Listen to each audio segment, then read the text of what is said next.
red-headed 6-year-old greeted, seeing that Harry had been alone. I'm Harry, the raven-haired child replied politely. Wait, George began. You're not, Fred continued. Harry Potter. Are you? They finished in unison. Harry was shocked. You know my name? He asked, amazed. Know your name? Know your name? Fred repeated incredulously. Harry felt like he had missed something. Here, let me check, George said, stepping up and lifting Harry's bangs. It is you, they gasped. Now Harry felt really lost. Wait till Mum hears, Fred stated excitedly, leading his brother toward the other side of the playground, leaving Harry alone again. He sighed. How do they know my name? And how does looking at my forehead prove who I am? Harry pondered confusedly. I'll have to ask Padfoot. Harry looked over to where Sirius and Remus were sitting, obviously in deep conversation. Later, he corrected, knowing it would be rude to interrupt. Harry liked the park. He loved the swings, slides, and the laughter all around. He liked best, though, playing in the plastic tunnels that you crawl through, like those at that McDonald's he had seen in town with Mrs. Fig when she had bought him his glasses. And he happened to be crawling through one of these said tunnels when he heard a terrified scream that reverberated off the plastic walls, quickly followed by sobbing. Harry crawled through the tunnels in the direction of the sobbing until he came to a circular cushioned play chamber that contained one single red-haired boy, which was not one of the earlier twins, arms holding his knees, crying into them. Harry carefully stood up, walked over to the boy, and sat down next to him, feeling the boy's unexplained fear deep within himself like a quivering hum. What's wrong? He asked, in the same soothing manner Sirius and Remus would speak to him when he cried. The boy looked up, surprised, tears in his eyes. It's a spider, the boy sobbed, trying and failing to calm down with the perpetrator hanging on a thread from the ceiling in the middle of the circular room. Oh, Harry said, now understanding. You're scared of them? The boy nodded, trying again to calm himself. It worked slightly, but not much. Don't cry, I'll take it out, the emerald-eyed child reassured the boy. He got up, captured the spider in his palm and closed his hand around it gently, feeling it tickle him. There, he smiled. The red-haired boy smiled back, wiping his tears. You not scared? The boy asked, astounded.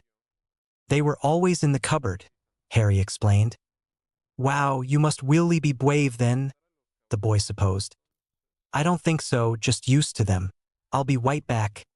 Harry went, put the spider outside, and then returned as fast as he could. Is it gone? The boy inquired, fear evident in his childish voice as his eyes snapped to the other's hand. All gone. He even opened his palm to show the redhead. Wow, you saved my life. The boy thought for a moment, searching for the proper term. My hero. Wanna be friends? He asked excitedly. Harry grinned. A friend. He had never really had one of those. Yeah. Oh, and thank you, the boy said gratefully.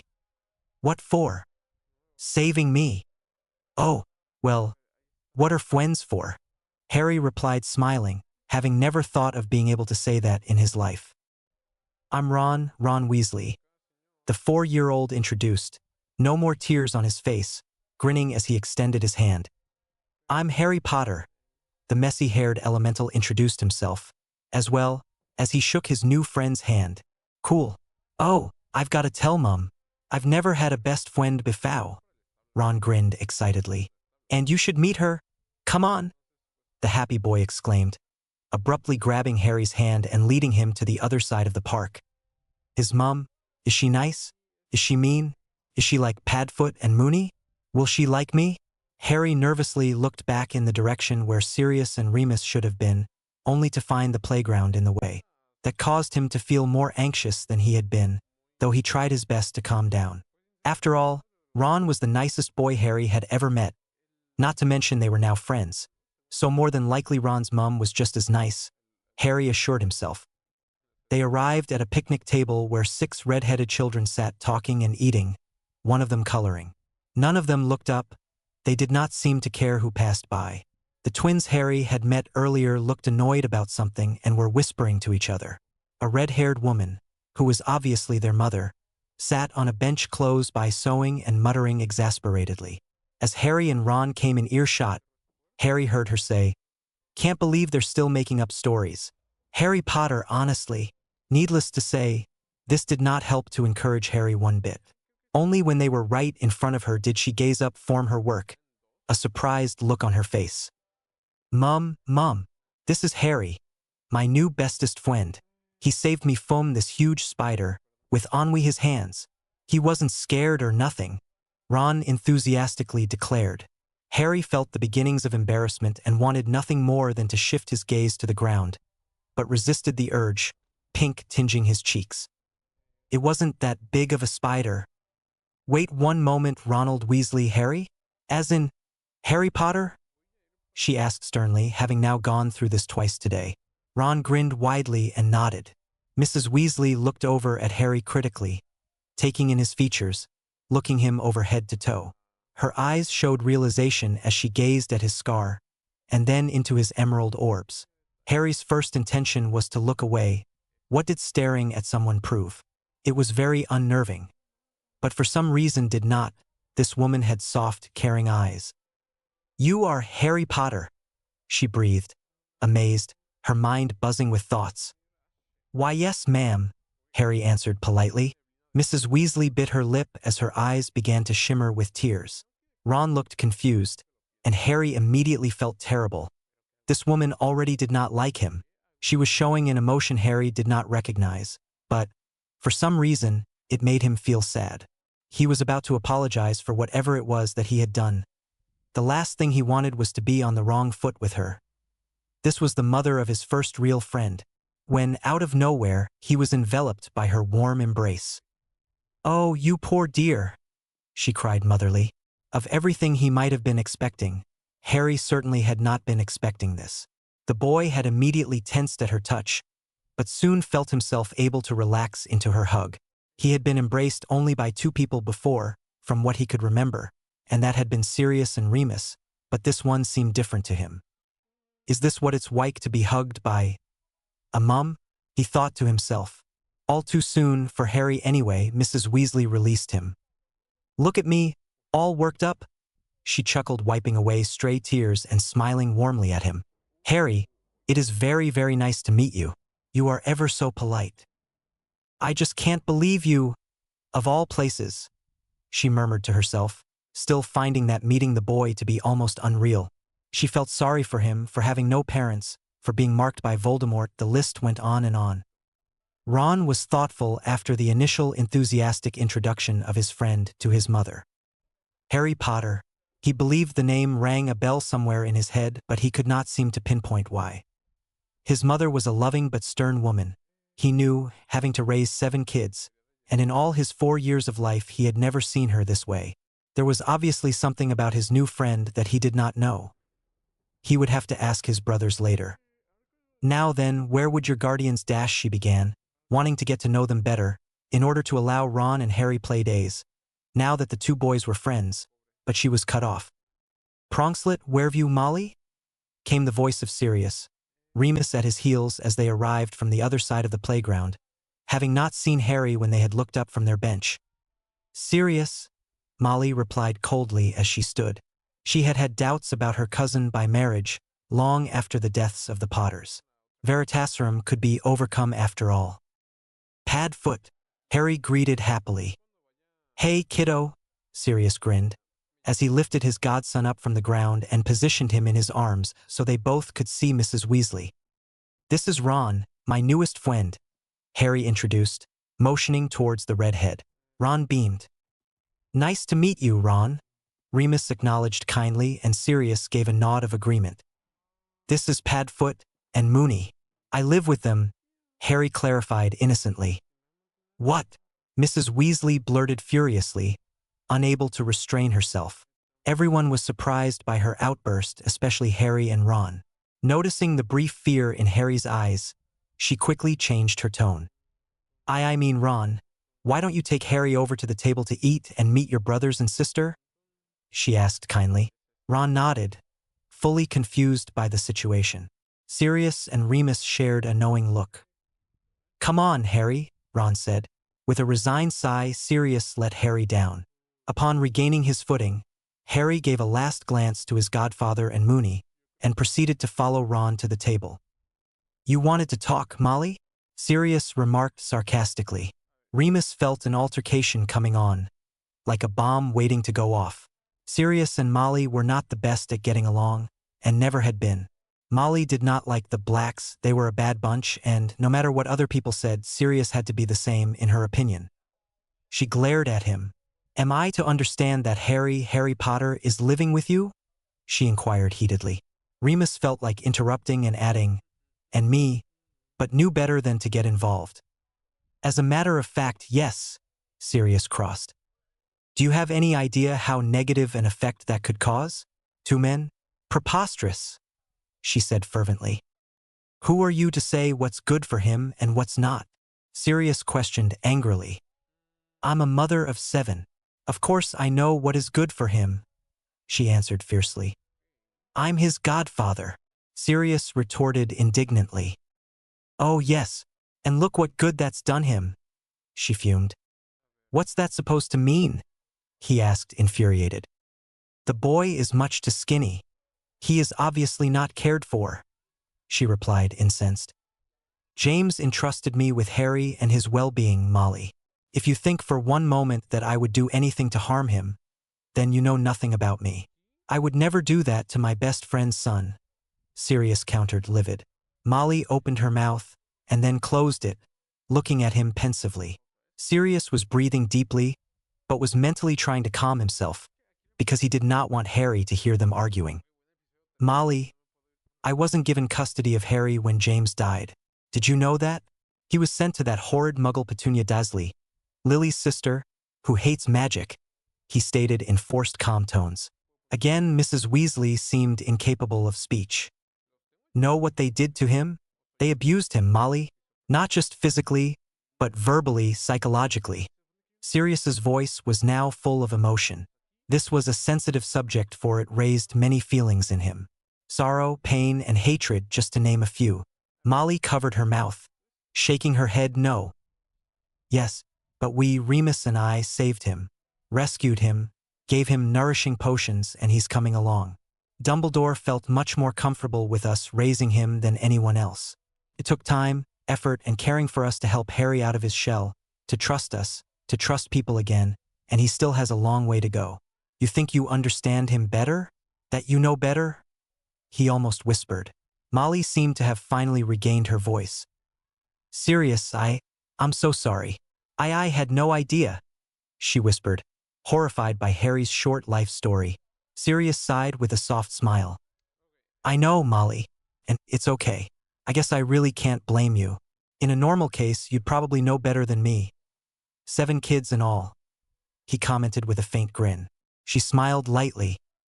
But Harry does need a friend, and as Ron seems to have become the choice, I suppose I have to ask you whether it's okay for occasionally visits between them, he said. Ron would love it, as would the others. I think it's a wonderful idea. Good, interjected Remus, finally speaking up after watching the tennis match between the two. Now that we're all on speaking terms, Harry's birthday is coming up, Molly and Dash. Dash 88888888888888888. Dash 10 minutes before, Harry and Ron at the table. Harry, see, we told you guys, Fred and George exclaimed in unison as they jumped to their feet, causing the other children to whip around. Harry shyly addressed the 6. A girl slightly younger than Harry smiled timidly, then returned to the drawing that she had presently been doing. You weren't kidding, a boy older than Harry said, walking up to Harry and looking at his forehead. I'm Charlie, by the way. He introduced himself, grinning as he grabbed Harry's hand and shook it. Another boy, who looked younger than Charlie, came up and quickly pushed his brother out of the way. I am Percy Weasley, Mr. Potter, and it is an honor, he stated, shaking Harry's hand with both of his, an air of pompousness about him. The last and eldest-looking boy rolled his eyes at his brother, then came over as well, easily pushing and indignant for being pushed Percy out of the way. Hiya, Harry, you can call me Bill. Percy, here, doesn't seem to know the difference between a famous person and the Minister of Magic. Hee, sorry about him, he explained with a chuckle. Come and get something to eat. Sad to say, though, they're corned beef sandwiches. He sighed resignedly. Famous? 3 days before Harry's birthday found Sirius teaching Harry to play Exploding Snap, with an old deck of his, on the living room coffee table. Harry was a quick study, Sirius soon came to realize, for he picked the game up easily and had begun to beat Sirius after the 4th game. Remus was sitting on a sofa chair next to them, reading a book on elementals. Padfoot? Harry tentatively interrupted his godfather, who was planning the next card he should put down. Yeah, Pronkslet, Sirius replied absent-mindedly. Am I famous? He asked curiously, cautiously, causing Sirius to peer over at him inquisitorially and Remus to slowly glance up from his book. Why do you ask? Sirius questioned uncertainly, wondering if he was ready for the explanation he was going to have to give. One thing he had promised himself when Harry was born was that he would never lie to him, and he was not going to start now. Everybody knows me, and sometimes act funny around me. They always look at my forehead, and even Bill said that I was famous, Harry stated quietly, watching his godfather's every move and trying to decipher his emotions. Sirius took a steadying breath. This was the moment, and it was on his shoulders. Harry, do you know what happened to your mum and dad? Sirius asked, thinking this was the best place to start. Yes, he answered truthfully. You do, said Remus, voicing his friend's thoughts and indirectly telling Sirius that he was not going to leave him alone in this, for which Sirius was extremely grateful. Uh-huh, replied Harry, sadness in his voice. They died. In a cockwash. Sirius felt like exploding with anger. They lied to him. Prongs, die in a car crash. I could kill those sons of... Sirius's train of thought shifted when he noticed Harry's apprehensiveness at his feelings of hatred. No, kiddo. I'm not angry with you. Sirius soothed, motioning for him to come over and sit with him. Harry seemed wary, but, obeying, came and sat in front of his godfather, as both were on the floor. I am not mad at you, Pronkslet. I'm mad at your aunt and uncle, for everything they've done, and now for lying to you, Sirius clarified. Harry looked confused. What do you mean? Harry inquired in his childlike voice. Harry, your mum and dad James and Lily, they didn't die in a car crash. They didn't? Then how? They were murdered, Sirius difficultly divulged. Harry seemed pensive for a few minutes, his gaze falling to his hands, but then he glanced back up and asked timidly, What's more, deared?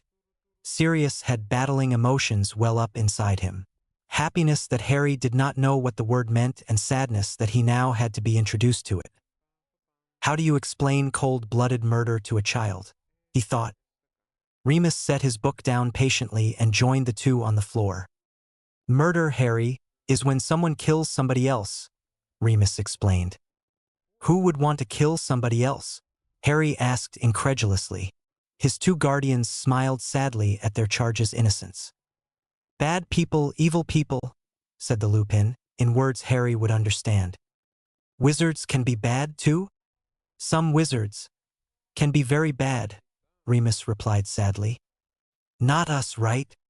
No, Harry, not us, said Sirius, smiling softly. Harry smiled slightly back, before his expression became pensive again. The green light was magic.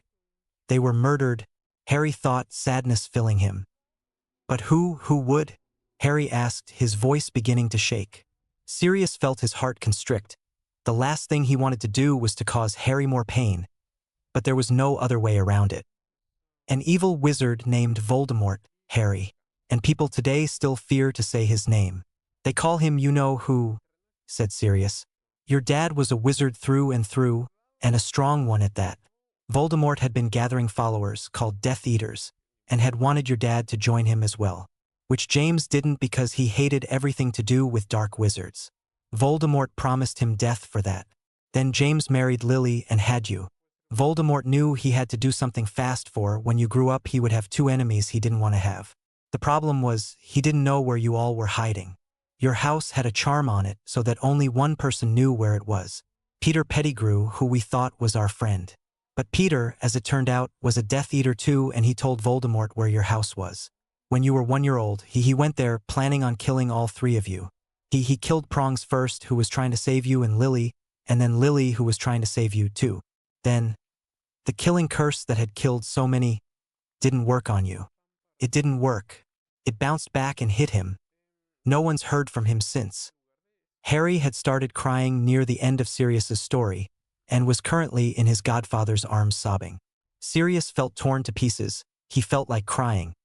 But he knew he had done his mourning over Prongs and Lily's death, and that it was now Harry's turn. He, Sirius, needed to be Harry's soothing shoulder, the strong one, the comforting one. Remus, too, knew it would do the situation no good if he cried. It would more than likely make Harry cry even more, and that was something he did not want to be responsible for. The boy seemed to be going through enough as it was. Merlin knows how our emotions are affecting him already, Remus thought. The three stayed that way for a good hour. 30 minutes into it, Harry's sobbing had slowly come to a stop, but his face was still hidden in the folds of Sirius' robes. The last 30 minutes consisted of Sirius wondering if Harry had worn himself out so much that the boy had fallen asleep. Sirius' thoughts were proven false, however, when after the long hour, Harry showed his tear-stained face. Pronkslet, Sirius rasped, not knowing exactly what to say. Did they love me? Harry looked up at Sirius, then Remus, then Sirius again, his bright green eyes shining with a deep desire to know this one question. So much, Sirius stated, tears forming in his eyes. You were everything to them, their pride and joy. You meant so much. Sirius wrapped his arms around Harry, bringing him closer. Just like you do to us. Sirius rubbed his nose in Harry's tuft of black hair. Padfoot Mooney? Came the two men's reply. I love you. Amber met bluish-gray for a moment before they both turned their soft, fond gazes back down to Harry. We love you too, Pronkslet. -88888888888. Is it why? Harry inquired, 15 minutes later, as Sirius tucked him in. Is it why what?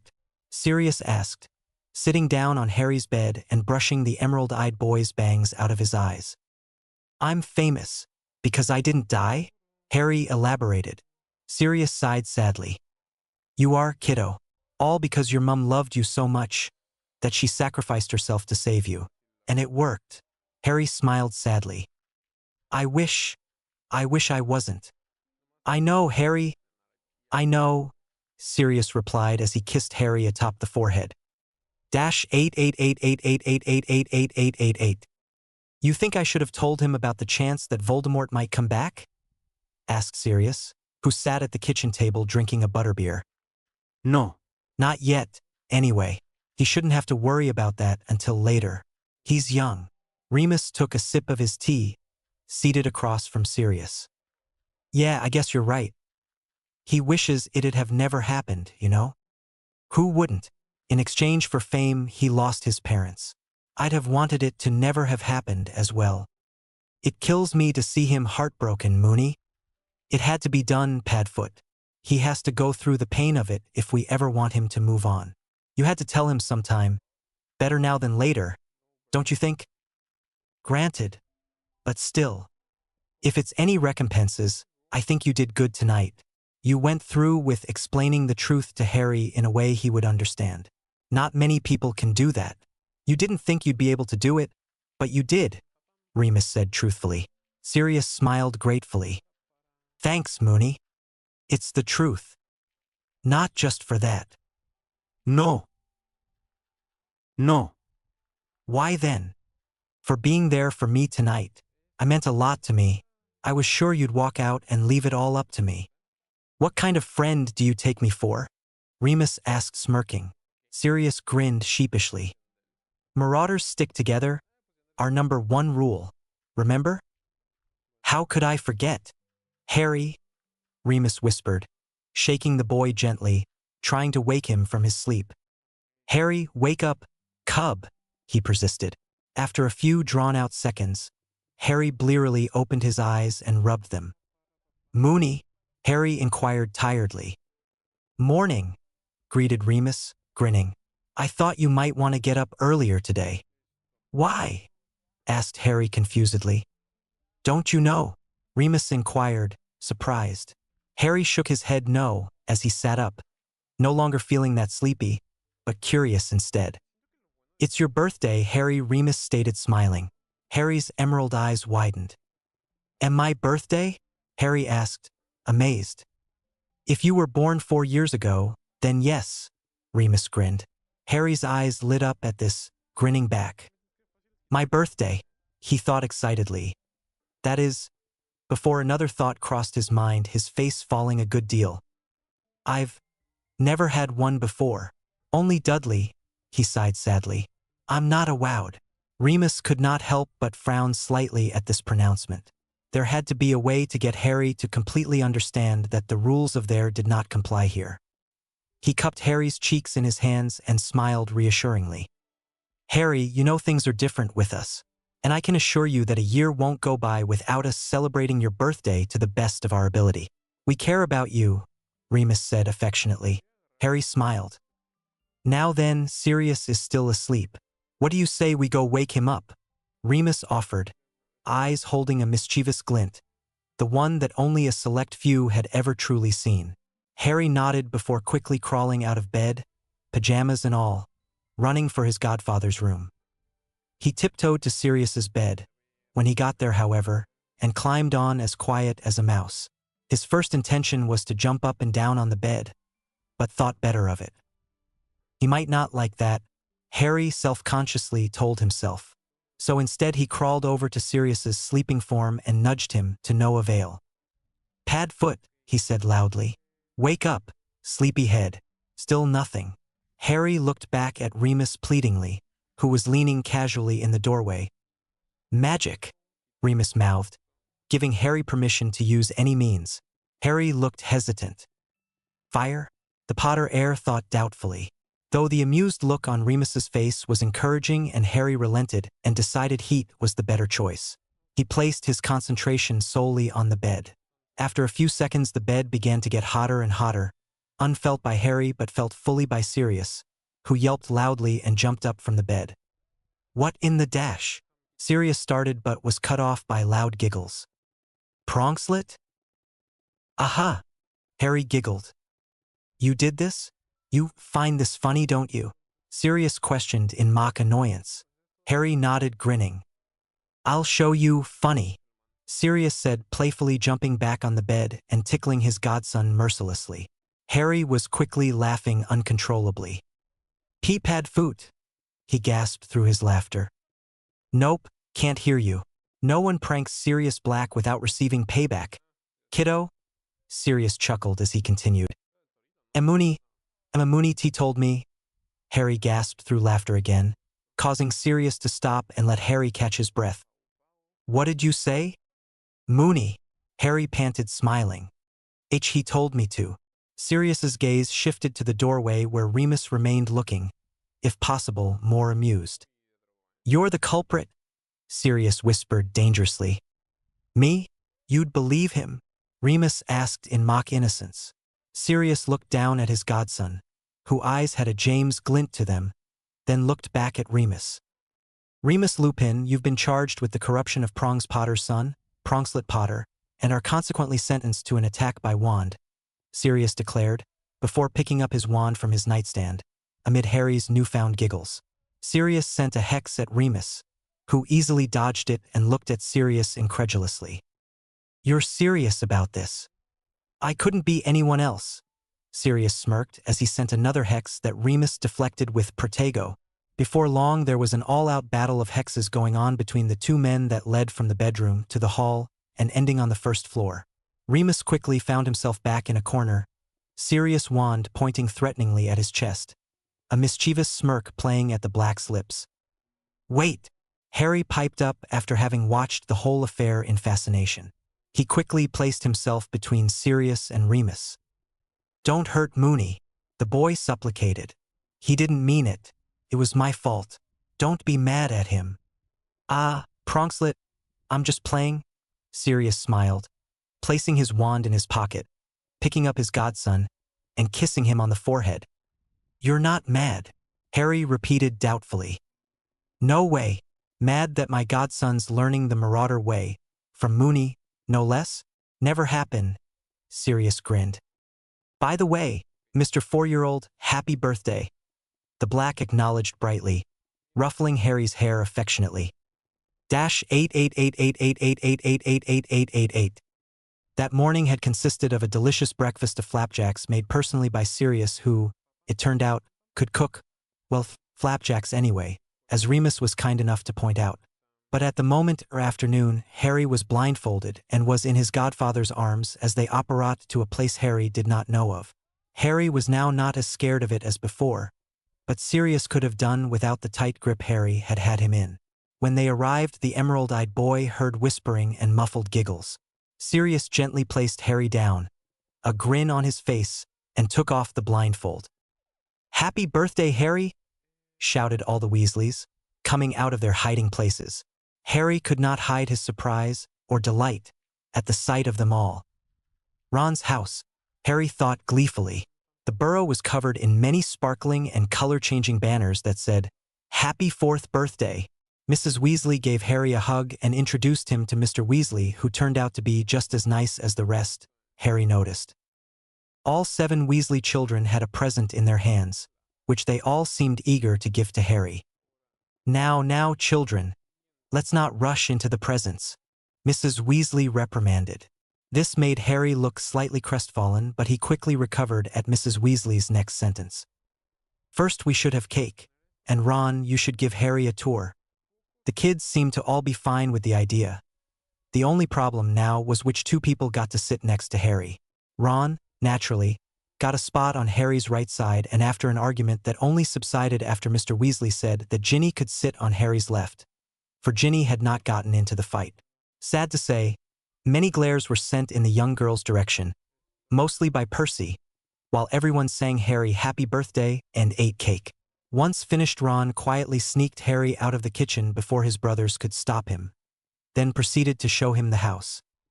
This is Fred and George's room. Messy. This is Percy's. Too clean. And, is that a mouse? This is Mum and Dad's.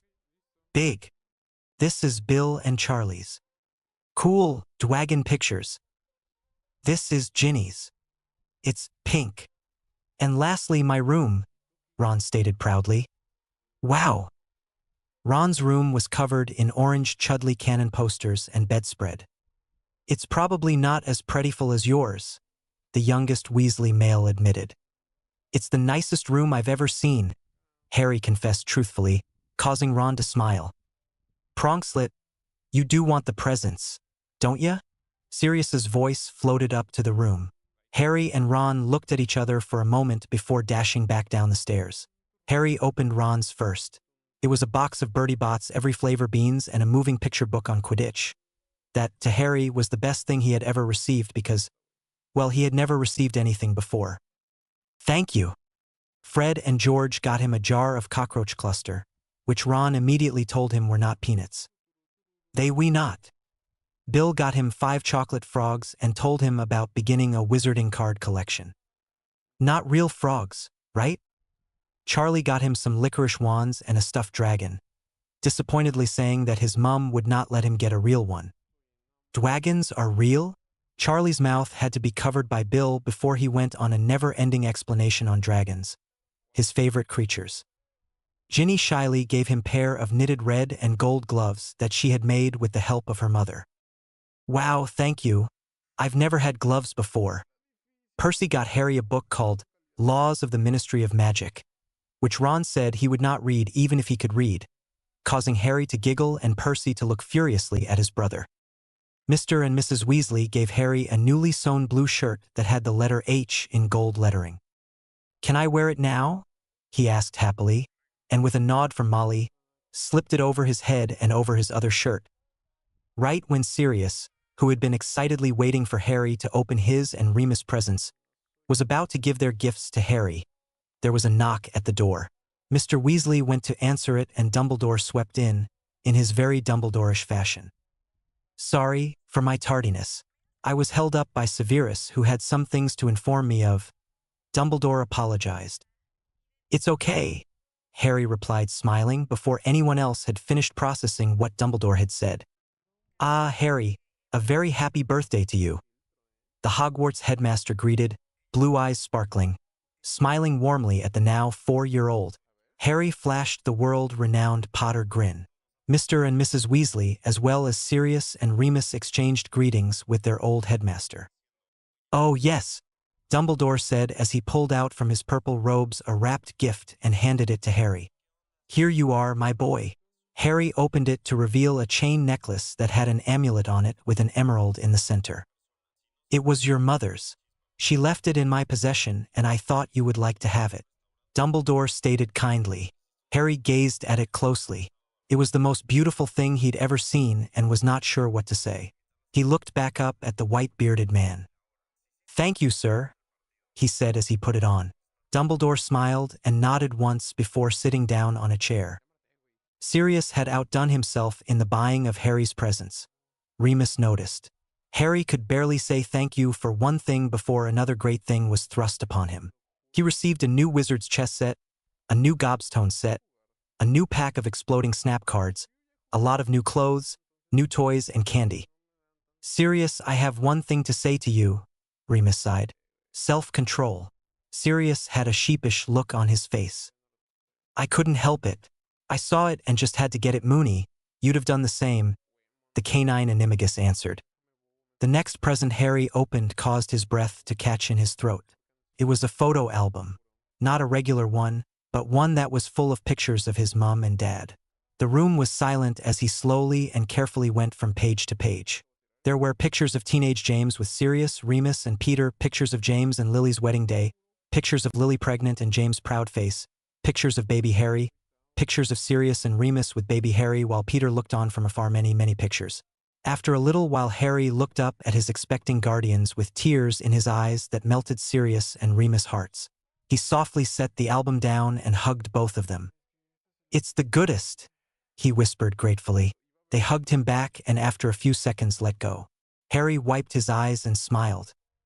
"Go on. There's more over there," Sirius urged, motioning toward the pile that remained. Harry nodded and returned to opening.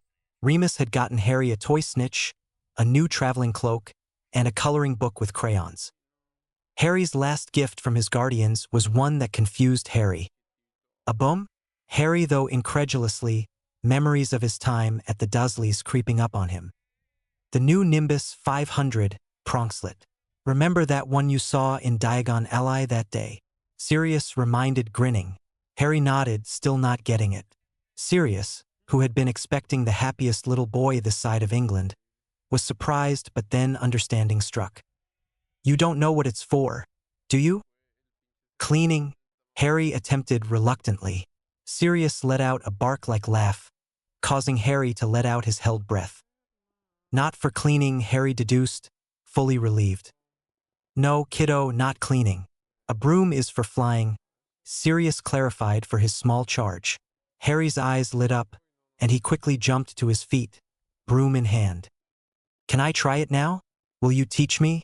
Please, Padfoot," Harry excitedly requested, almost bouncing on the balls of his feet. Flying. Really flying. Draco was right. Booms aren't just booms, Harry thought as he eagerly awaited Sirius' answer. Needless to say, the Weasley boys were all eyeing Harry's new broom in awe, and did not seem to be able to speak. "Sure, Pronkslet," Sirius replied, only too happy to. "Sirius," Remus warned. "I don't really think that's Dash," he began but was cut off by his friend. "Ah, Moony, it's in his blood. It'd be an insult to James if I didn't." "I'm not saying never, I'm just saying he's young," Remus mended. Harry's face fell. "It's dangerous." "No more dangerous than some situations he's been in," Sirius stated with a pointed look at Remus. Remus looked surprised by this comeback. "I didn't purposely dash," Remus began to retort, annoyed, but was again cut off. "Look, I'm sorry, Moony. I know it's because you care and I shouldn't have said that. I'll be right there and I won't let him out of my sight, alrighty?" replied the bluish-gray-eyed male. Remus sighed and nodded. The others were silent through this, and Harry had been looking back and forth, a bemused look on his face. "So, can I have a go after you, Harry?" asked Charlie into the silence, earning him a glare from his mother that easily shut him up. -888888888888. It took little to no time for Harry to get the hang of the broom. It had a knob with levels on it that could only be moved by magic, and Sirius had set it to the child level so that the broom would not go more than 5 feet high and no more than 5 miles per hour. He had walked Harry through every step of mounting and basic flying maneuvers, and Harry had never enjoyed himself more. He loved the feeling that came with flying. It was liberating. He was still slightly confused about the short squabble between his guardians, but it had left his mind the second he was in the air. Mr. and Mrs. Weasley were inside talking with Dumbledore and Remus, while the kids were outside watching Harry avidly. "I'm next," Ron stated knowingly. "He'll pick me." "Will not," Fred and George retorted. "He'll pick someone who knows how to really fly." "Be quiet, you'll scare Scabbers. He's been edgy today, and I don't want him to bite me," Percy snapped at the three, Scabbers in hand. Little did any of them know that someone outside of the invited was there. Someone who was not Peter Pettigrew, but was here on Pettigrew's information. Hidden well in the trees, he unsheathed his wand and pointed it steadily at Harry. With a few choice words, he easily switched the broom to expert and took control of it with his wand. What was that? Harry thought as the broom gave a twitch, then a jerk, then another, and then shot up 10 feet. It took a second, but Harry soon realized he could not direct the broom to the ground. The broom gave 2 more jerks, stronger ones that made fear rise up in the young Potter air. "Padfoot!" he called out, panic evident in his voice. Sirius, who had been conversing with Ginny, who had been asking question after question about Harry, looked up, eyes widening at the sight he saw. Harry's broom was going crazy, left, right, left, right, up, down, and Harry was holding on as tight as he could, practically hugging the broom. "Hold on, kiddo," Sirius shouted, trying to hide his fear as he whipped out his wand. He tried every incantation he knew on stopping things, but each spell made it jerk more or raise more. What's wrong with it? He thought frantically, heart almost stopping when the broom bucked and tossed Harry off the side, dangling him. Ginny screamed and ran inside, leaving her speechless brothers, who either had not learned magic yet or were not allowed to use it, even though they did know some. Harry had his eyes clamped shut in fear. He knew Padfoot was trying. He had seen him. The broom jerked violently and he almost lost his grip, and a scream escaped his lips. "No, no, stop, please stop," he whispered to no avail. A worried Remus, Dumbledore, and Mr. and Mrs. Weasley quickly exited the house after hearing Ginny's crying tale. "What happened?" Remus demanded, voice an octave higher than usual, not taking his eyes off Harry. "I don't know. He was fine. He was fine," Sirius murmured to himself, not wanting to believe what he was seeing. What he could not seem to stop. Remus took his wand out and Sirius stopped him from saying any incantations. "It'll worsen," he stated gravely. Remus eyed him, and realized that if Sirius had tried everything and it had not worked, what could he do? So he turned to Dumbledore, helplessness beginning to consume him. "Albus Dash," he began, dread filling him, but Dumbledore spoke, cutting him off. "It is being controlled," he said knowingly. "No child could do that to a broom." It was at that moment that a collective gasp was gathered, breathing stopped, and time seemed to go in slow motion as Harry's fingers lost their grasp and he began to fall, his screams piercing the air. No. Sirius yelled, not willing to let the boy hit the ground. "Wingardium Dash." But he stopped, for Harry had in that instant disappeared in a burst of flames. Shocked, Sirius slowly lowered his wand, breathing heavy, trying to figure out what happened, blinking rapidly. Remus fell to his knees, sobs rising in his throat. There was nothing they could do. Another burst of flame appeared 3 feet in front of them, and there stood Harry, sweating profusely and breathing laboredly. His vision blurred something terrible, and he swayed dangerously on his feet. Before anyone could react, shocked as they all currently were, Harry collapsed into darkness' thick embrace. "Harry!" cried the worried Sirius and Remus in unison. They were at his side in an instant, Remus lifting Harry's head up with one hand and fondly brushed the boy's sweaty bangs out of his face with the other. "Is he okay? Is he all right?" asked Sirius, looking at Remus for an answer. "Harry, oh Harry, this is my fault. Why didn't I listen to Moony? I'm such a git." Remus looked contemplative as he touched Harry's forehead, then checked the boy's pulse as a very slight relieved look spread across his face. "He's alive, thank Merlin, but by a hair, Padfoot," Remus informed his friend. Sirius paled somewhat. Harry's used his magic before, but not like this. That was too advanced for his age as an elemental and sapped a lot out of him. "I'm surprised he could be out for days." Sirius slowly glanced back at his godson, placing a hand softly on the boy's hot cheek. "Pronkslit." "He's burning up," Sirius said shakily. I know. -8888888888888888888.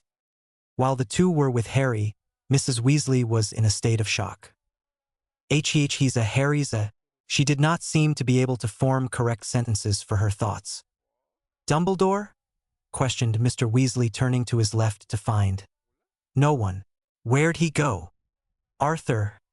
The children, they should..." "Oh yes, of course, dear. Kids, inside, we will talk about this later." Mr. Weasley ordered his children, only to be met with an immediate wave of protests. "You heard your father," said Mrs. Weasley sternly, leaving no room for argument. The children grudgingly obeyed and trudged back to the house. "Come on, Molly. They've got this under control. We shouldn't become a burden," Mr. Weasley told to his wife, who looked like going back inside was the last thing she wanted to do. "What about whoever did this?"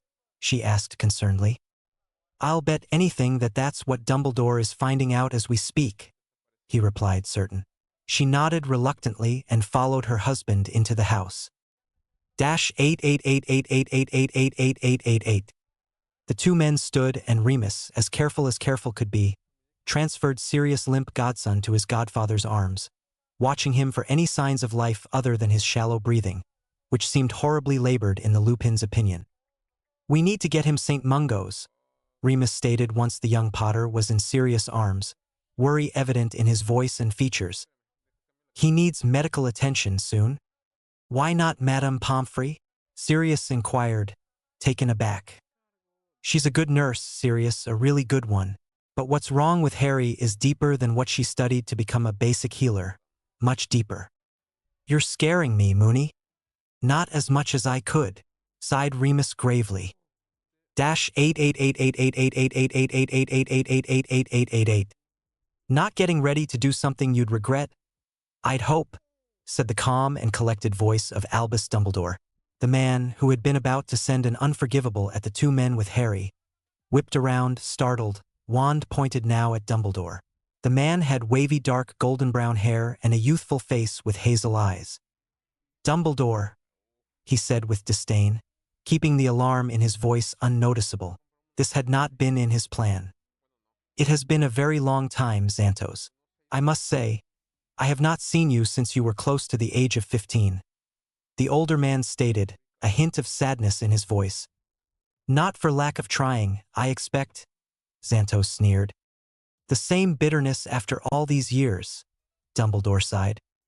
"Did you actually anticipate a change?" Xantos smirked. The Hogwarts headmaster sighed as if expecting as much, and took a step toward the man. Xantos cursed under his breath. Staying would mean a fight with Dumbledore, which was not something he particularly wanted to do at the moment. It was time to go, for now anyway. "The Dark Lord will have the boy, Dumbledore, no matter how many preventions you try and make," said Xantos maliciously before a loud resounding crack split the air, and he was gone. Dash 888888888888. "Why that little dash?" Sirius snarled through gritted teeth as the two gazed toward the direction of the load crack, but Remus cut him off. "Take a breath, Padfoot. Who is our priority here?" Remus asked, knowing what was going through his friend's mind, for it was going through his as well, only he was better at fighting his impulses. Sirius nodded knowingly, just as Dumbledore emerged from the forest. "It was indeed a Death Eater, for which I had no doubt," the elder wizard answered the unasked question as he approached. "But how could they have known Harry would be here, of all places?" Remus voiced concernedly. "Snivellis," Sirius concluded darkly. "Only he knew about today, Dumbledore. He would be the only one who could tell that dash, but for the second time that day Sirius was cut off. It was beginning to annoy him. "I trust Severus completely, Sirius. He would do no such thing." "How can you say that after what just happened?" the dog Animagus fumed. "Because Severus informed me this morning that Voldemort had a spy in a very good location. The problem was, Severus himself knew not who it was," Dumbledore explained. "What a load of bullocks." "Sirius," Remus tried to reason. "Don't tell me you believe Snape's story," Sirius angrily rounded on the lycanthrope. "It's plausible, Sirius. We shouldn't rule it out," Remus stated calmly. Sirius glared at his friend. It might be plausible, Sirius knew, but he would not believe Snape even if the greasy-haired git drank a cupful of Veritaserum. "This is not something we should be squabbling about at the moment," Dumbledore told the two. "Harry is in dire need." The two men, pushing aside their disagreements, for Harry's sake, nodded. "What about you?" Remus inquired. "I believe the Weasleys would very much like some questions answered," said Dumbledore knowingly. Remus nodded understandingly, then turned to Sirius. "Ready. Bin." Two loud cracks split the air. Dash 88888888888888. "Partially completed?" hissed an icy cold voice dangerously from the chair in which he sat. On the floor in front of him kneeled his servant, one who had miscalculated, and Voldemort did not take miscalculation lightly. Master, I beg your forgiveness." "Aye.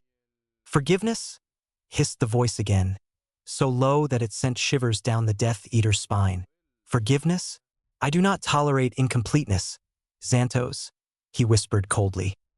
Be but, am my lord. Dumbledore, he. That is no reason to not complete your mission. Voldemort snapped furiously, raising his wand with the hand of the body he was currently possessing. Crucio. The room became full of Xantos' screams as he convulsed and twisted on the floor, pain consuming his every limb. After a few minutes, that seemed an eternity to Xantos, the Dark Lord lifted the curse. Forgiveness, Xantos, is something you do not deserve. I requested Potter, and because of your cowardice at the sight of that old fool, I do not have him before me. Voldemort seethed. Gasping painfully for breath, Xantos returned to his knees in front of his master. I won't fail you again, my lord, he assured. I have a plan. See to it that you do not fail, for if you do, lengthy crucios shall be the least of your concerns. Xantos nodded, knowing that this time, his plan would have no flaws whatsoever. But, mumbled Sirius, with a reluctant countenance, as he tightened the hold he had on his unconscious godson. Sir, I understand how you feel. First-time parents go through this same thing on the first day of school. But if you want me to find out what is wrong with your son, you'll have to hand him over, the healer told him gently.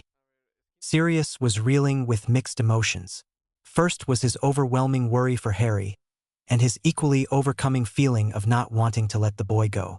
It was officially kicking in his separation anxiety issues, not to mention his current conflicting feelings, thanks to the healer, of inner happiness at practically being called Harry's father, and sadness because he felt that his happiness betrayed Prongs on some level. If Sirius was going through emotional overload, that was little to say about Remus, who felt the same, if not worse, but knew how to hide it well. Sirius closed his eyes, took a deep intake of breath, released it, opened his eyes, and nodded resignedly. He lowered Harry slowly, and with great care, onto the levitated gurney, and allowed the healer to take him. The moment said healer had rounded the corner, however, Sirius made a convulsive motion to follow her. Although, before he could get 2 feet away, Remus reached out and placed a hand on his friend's shoulder, causing the distressed man to turn around, a pleading look on his face.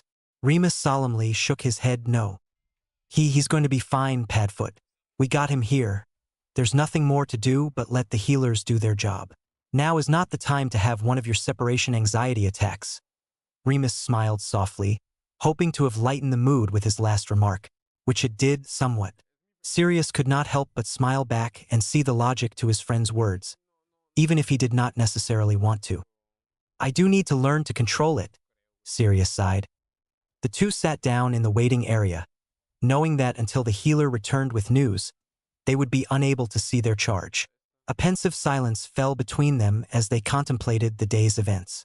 Seconds passed to minutes, minutes to an hour, and an hour to 2 before Sirius spoke up, breaking the silence. Remus. Yes? The Lupin replied, startled out of his thoughts. It's my fault, isn't it? What is? What happened to Harry? Why would you think that?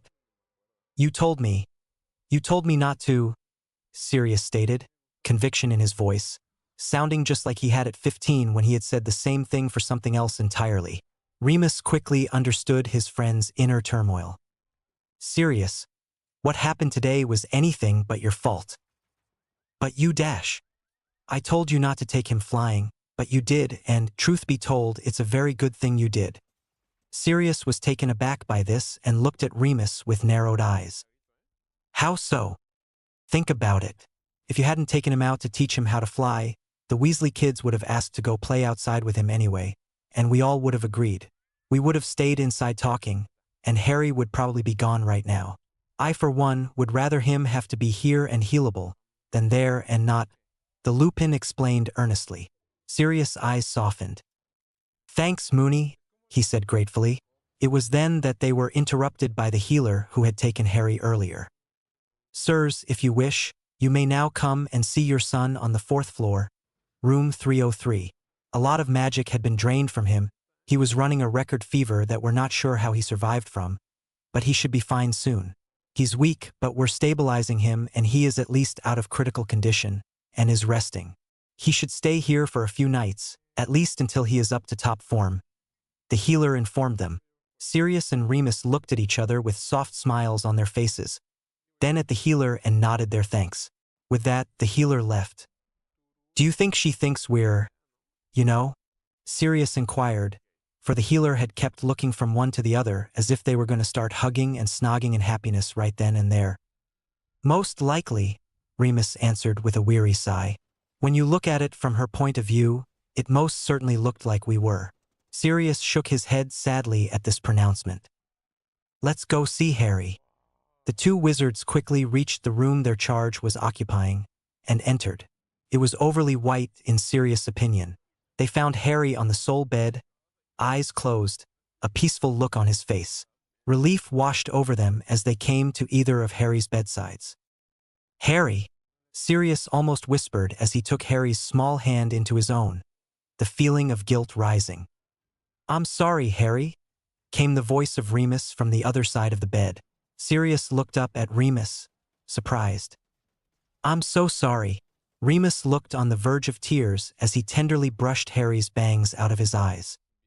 Sirius's curiosity wanted to ask why Remus was apologizing, but decided against it. Remus was obviously dealing with his own inner guilt. "I should have been there," Remus stated more to himself than to anyone else. Sirius opened his mouth to give his friend some comforting words, as Remus had done for him, but a knock on the door stopped him. A healer stepped in. "Mr. Black, there is someone out here to see you." Sirius looked over at Remus, who nodded for him to go. "It's probably Dumbledore. I'll wait with Harry," said the lycanthrope, a slight shake in his voice. Sirius nodded and stood, glancing at his godson's still form and steady breathing, not wanting to leave, but knowing it would not be for too long. -88888888888888. "I've spoken with the Weasleys and explained to them of Harry's unique abilities," Dumbledore informed the Black in the silent hall outside the room. The Hogwarts headmaster had to leave soon in order to get in touch with Severus Snape about the going-ons of that day and see what more he knew of the matter. They did seem shocked when he, well, flamed, I guess, for lack of a better word, commented Sirius. Dumbledore chuckled at this. One of the more well-known powers of an elemental would be that of using their power to travel from one place to the other instantaneously rather than via apparition. I must say it is a much faster form of travel with no chance of splinching, though it is usually only developed much later in life. To be used at this age is extremely dangerous, Dumbledore stated knowingly. Sirius gritted his teeth, thinking of all the things he wanted to do to the bloody Death Eater responsible. Molly and Arthur took the information well, despite it being something one doesn't encounter every day. They said they will come by later to see young Harry. This snapped Sirius out of his reverie of revenge. "He'll like that," the Animagus smiled. "I do trust he is doing better?" the blue-eyed headmaster inquired. "Yes, thank Merlin, the healers brought down his fever. They're working on stabilizing his magical energy level now," the Black replied. Dumbledore nodded in response. Yes, it would have been severely low after using such an advanced power. As for the fever, that's understandable as well. Having the element of fire under his control, it would be obvious that he could also control the heat levels around and in him. Dumbledore mused aloud. Sirius took a second to marvel at the elder wizard's utmost knowledge on the subject. Before Remus opened the door and poked his head out, an extremely bright smile on his face. "He's awake." -88888888888888. 10 minutes before. Remus sat at Harry's bedside, holding the boy's small hand in his own and caressing it tenderly. "Harry, you mean so much to us. Do you know that? You might say you do, but do you? Do you really?" The Lupin inquired of the sleeping 4-year-old. "What would we do without you? Our lives revolve around you now. You're everything to us. You're like our heir," Remus whispered, willing his young charge to hear him.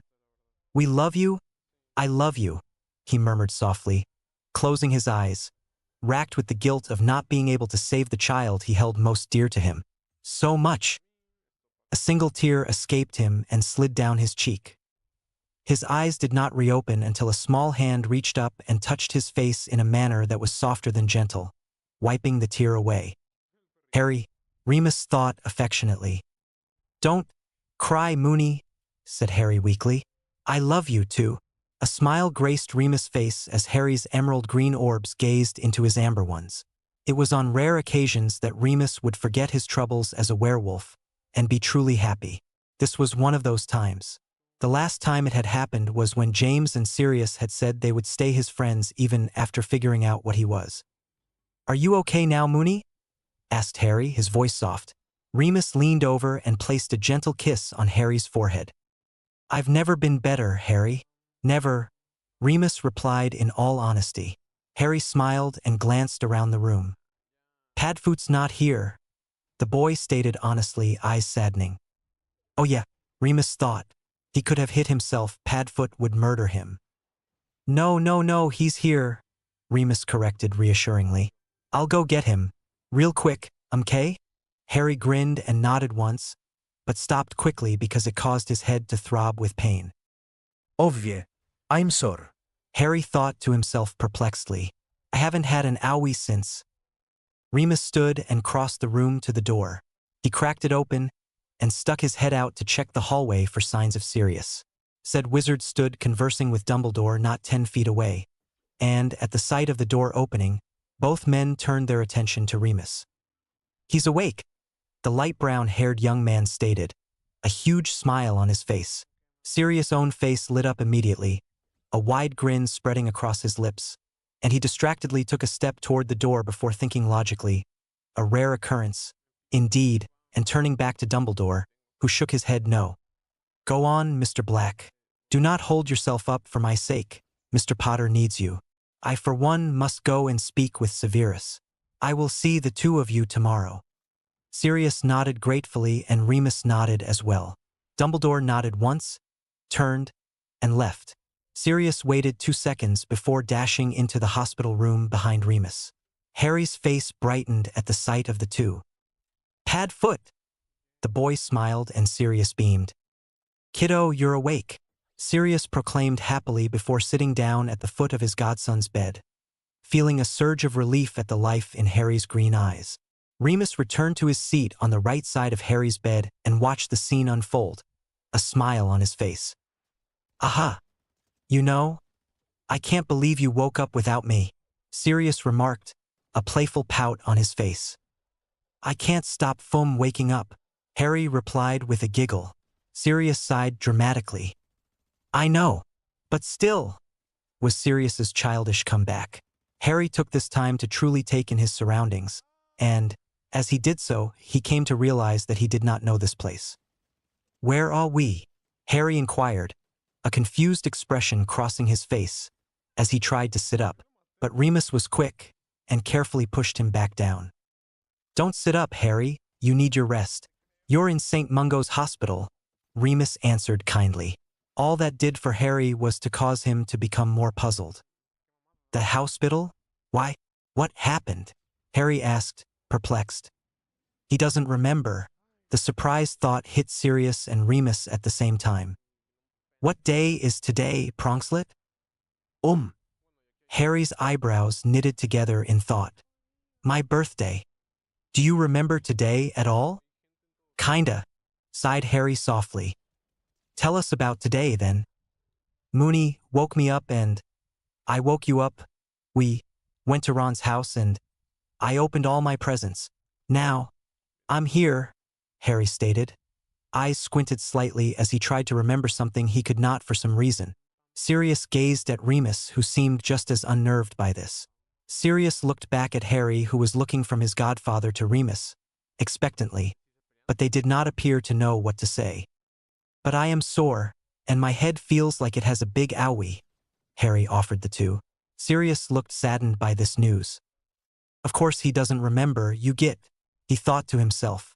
He fell from Merlin knows how high, used advanced elemental magic that probably wreaked havoc on his small body and fell unconscious, probably hitting his head on the ground.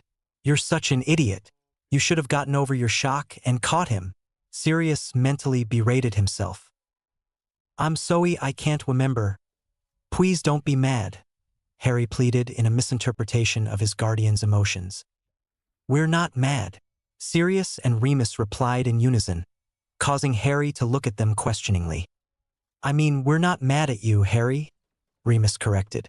The raven-haired boy looked disbelieving. We'd never be mad at you for something you couldn't do, Pronkslet, Sirius smiled reassuringly. We'd be mad at ourselves for not being able to do something to help you. Harry sighed but nodded, regretting it almost instantly when his head pounded again with pain. Harry, do you remember the broom Padfoot gave you? Remus inquired. Harry thought for a second before a smile spread across his lips. Yeah, I wanted to fly it. Well, you did, kiddo, and I showed you how, Sirius elaborated reluctantly. Harry's eyes gleamed happily. You did. Yes, and you were good at it. Great at it, even. But something happened, and you fell. We tried everything to save you, but we couldn't. You used your power to land on the ground safe, though.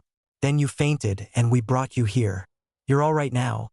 But Moony and I felt like we were going to die throughout the whole thing. Harry tried to grasp all of this information, but could not. He used his power to save himself from falling. He fainted, and why would Padfoot and Moony feel like they were going to die through it all? Why? Did you get hurt too? No, Cub, we didn't get hurt. We felt that way because we were scared, Remus explained. Scared. Scared that we might never be able to see you again, Sirius continued with sad smile. Harry smiled back tiredly. He had been up for a while and his weakness was starting to weigh on him, even though he felt very happy at the moment. He always felt safe around Padfoot and Moony. I was scared too, said Harry sleepily, relaxing into his pillow, a yawn escaping his lips. In my dream, I was scared I wouldn't see you anymore. He said, I wouldn't see you anymore. Harry's eyes closed tiredly. What? Who? Sirius asked in an effort to keep Harry talking. Xantos, Harry murmured before sleep claimed him. Remus and Sirius looked at each other at the same time. Xantos, Remus repeated thoughtfully before it dawned on him. He must have been the Death Eater that attacked today. Of course, he'd have motive behind his orders, but why wouldn't Dumbledore tell us? Xantos? Sirius questioned, not understanding. Xantos Sirius, from school, the one who transferred to Durmstrang during 4th year. Remus tried, hoping Sirius's screws would start turning. Wait, you don't mean Prongs? His cousin, Padfoot, you remember, who became a Death Eater shortly after James married Lily. Remus nodded, glad the screws in Sirius' head had started to turn. Xantos Potter, but we haven't seen. And he attacked Harry? Son of a bludger. His own flesh and blood.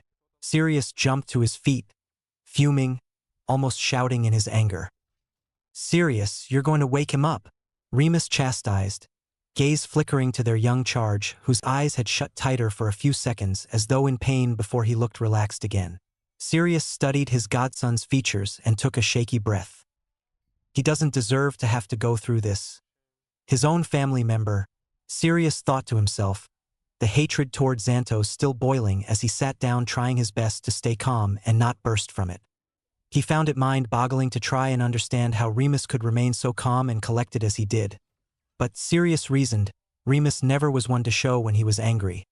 Often anyway. Minutes passed in silence between the two as they gazed at Harry's innocent and angelic-like face, allowing their minds to fully absorb the predicament they were now in. A horrid thought struck Sirius, who at some point during the silence had put his face in his hands, and his head shot up. He couldn't. No, he can't. Right?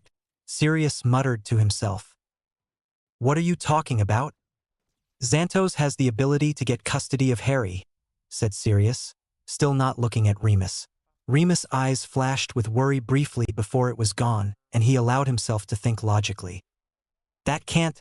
No, he's incapable of gaining custody of Harry, Remus stated knowingly, causing Sirius, whose mind had been lost in thoughts of losing Harry, to look at Remus questioningly.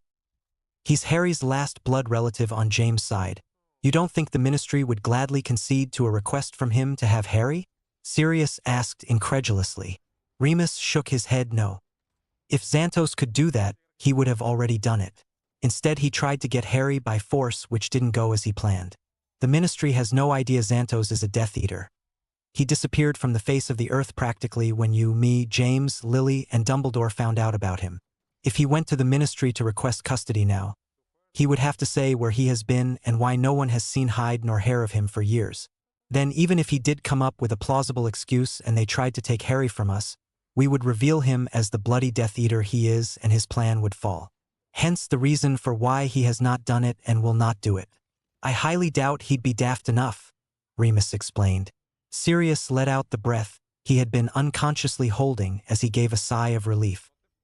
Besides, Remus continued, James was no fool either and made sure to put in writing that he wanted you raising his son.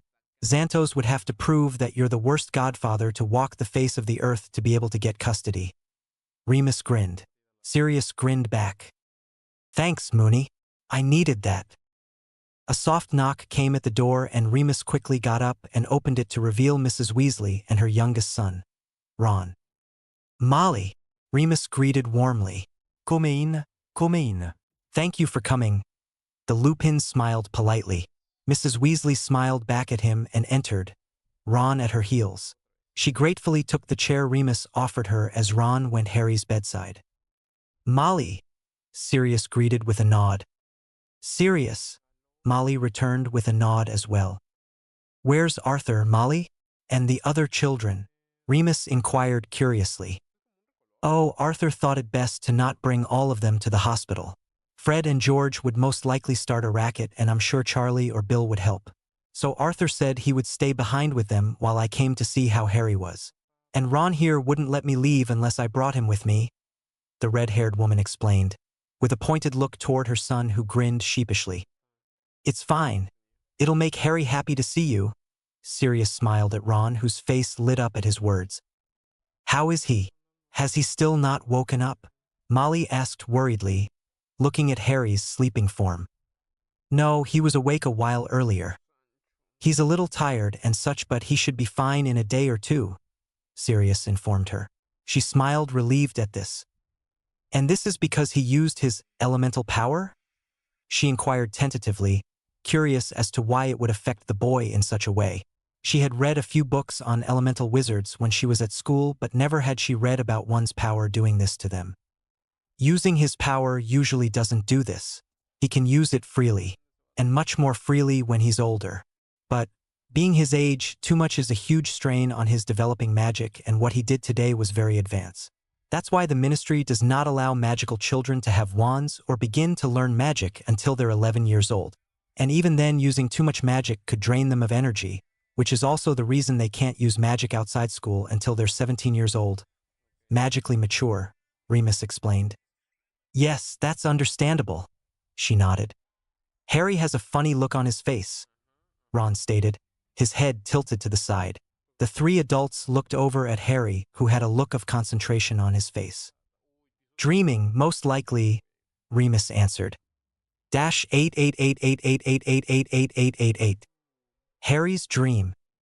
Harry sat on the ground in a clearing of a forest.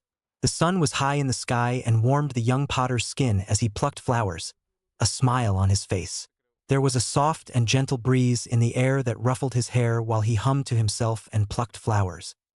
He would give these to Moony and Padfoot whenever he went back to the house. They had given him so much that thank you was not enough in Harry's opinion. He wanted to give them something as well, and he hoped that they would like the pretty flowers. A change in the wind caught Harry's attention, and he abruptly stopped picking the flowers and looked up at the trees. A figure calmly walked out from behind them. Harry knew this person. He'd met him once before, although that meeting had not been the kindest, Harry recalled. And the young Potter had to wonder if this meeting would be the same. The man's golden brown hair was tousled by the wind as he came up to a few feet away from Harry and sat down. As well, his hazel eyes falling on Harry easily. Hey again, Harry, he greeted kindly. Harry looked at him, then back at the flowers in his hand, and did not answer the man. The hazel-eyed wizard sighed tiredly. You're upset with me, aren't you? About what I said earlier about not seeing Black and Lupin, the man stated knowingly. Again Harry did not reply. Wonderful, the man thought sarcastically, he's going to make me work to get his trust. I can see there was a misunderstanding between us then. Did you think I meant never see them again? Because I meant that you would hardly ever see them here. They can't exactly come to this place. The man informed the small boy. Harry looked up at Xantos again, trying to read any emotion he could get off him, but could read nothing, which struck Harry as odd. The emerald-eyed child looked back at his flowers, pensively trying to figure out whether or not Xantos was lying to him. A silence passed between them for a few minutes while Xantos looked around the clearing. You know, James and I used to come here all the time when we wanted to talk, Xantos stated. This caused Harry to look up at him for the third time. You knew my daddy? The Potter heir asked, unable to control himself. Xantos grinned. At least he had gotten the boy to talk. That was a start. Knew him? Kid, James and I were cousins. Real close too, we used to do everything together, Xantos told the boy, who smiled slightly. Xantos was a Potter, but then a sad look crept on to Harry's face. My cousin never liked me. We never did anything together. Really? I can't see why he wouldn't like someone like you. Anyone would want someone like you to be friends with them, Xantos smiled. Maybe. I would.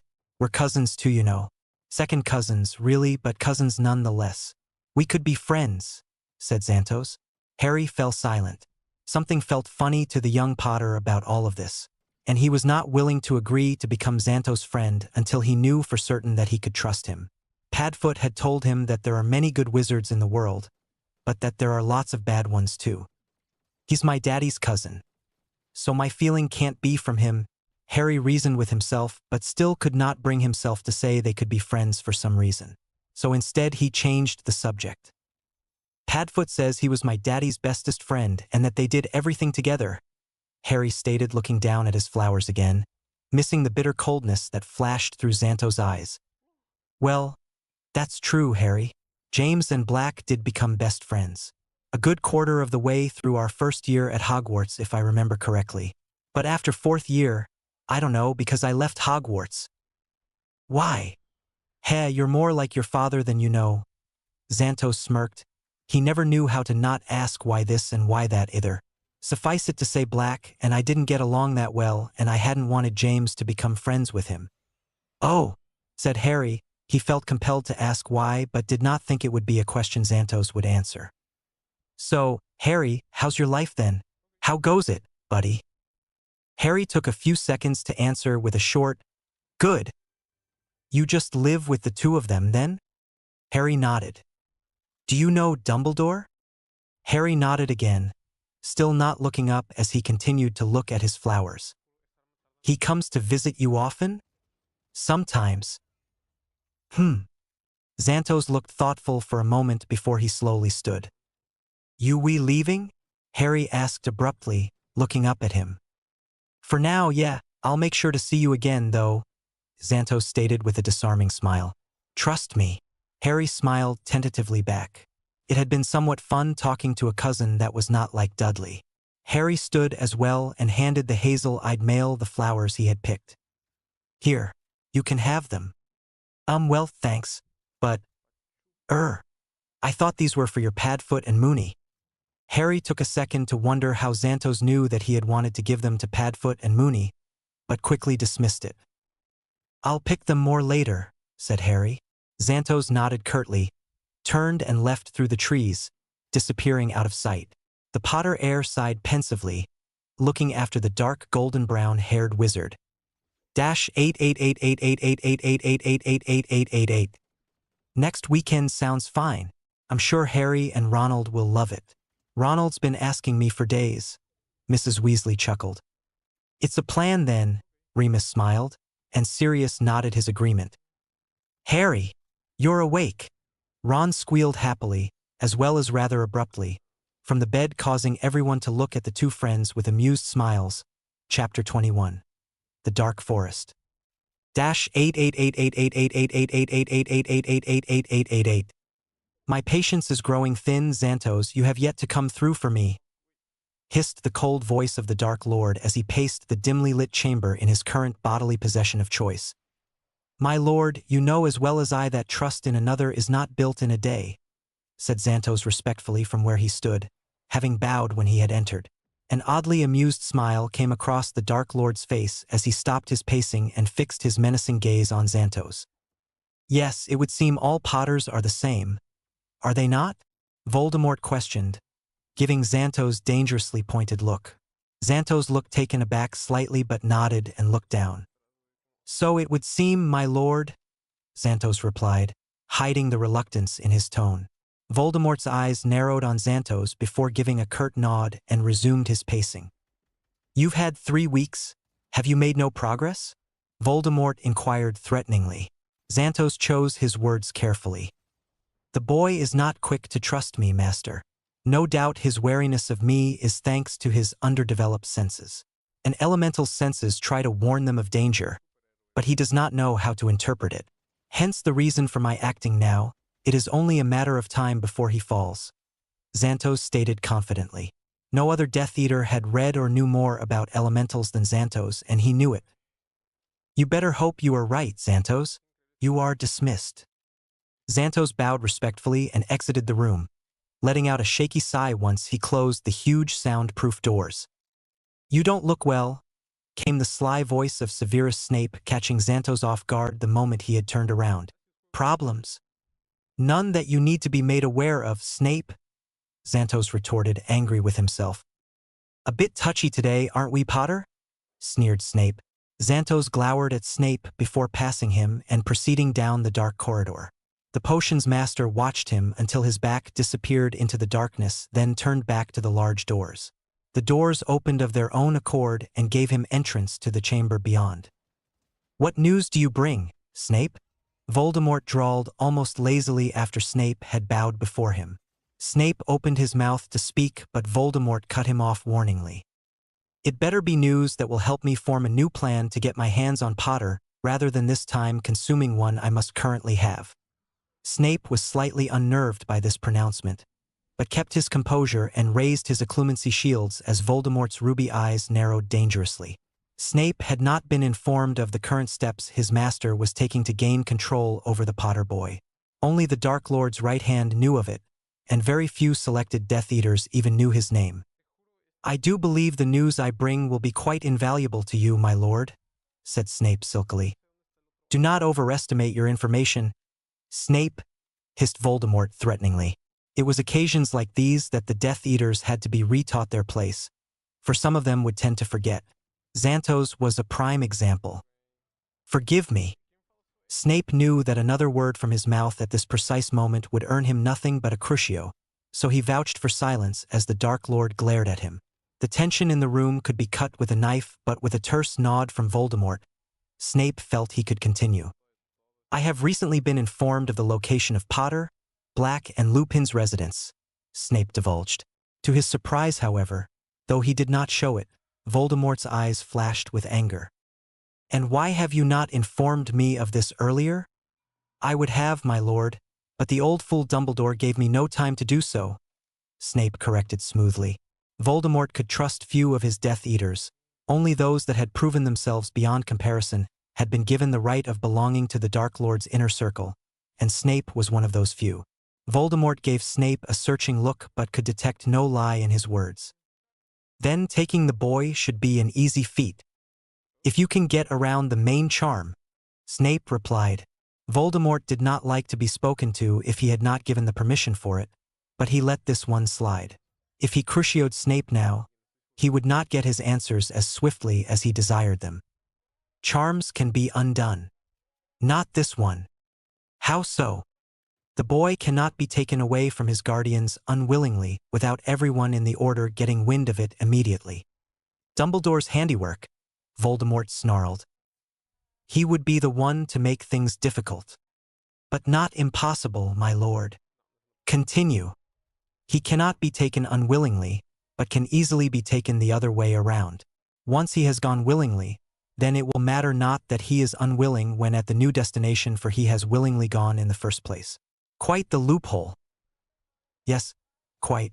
It seems that Xantos' plan will continue. Dash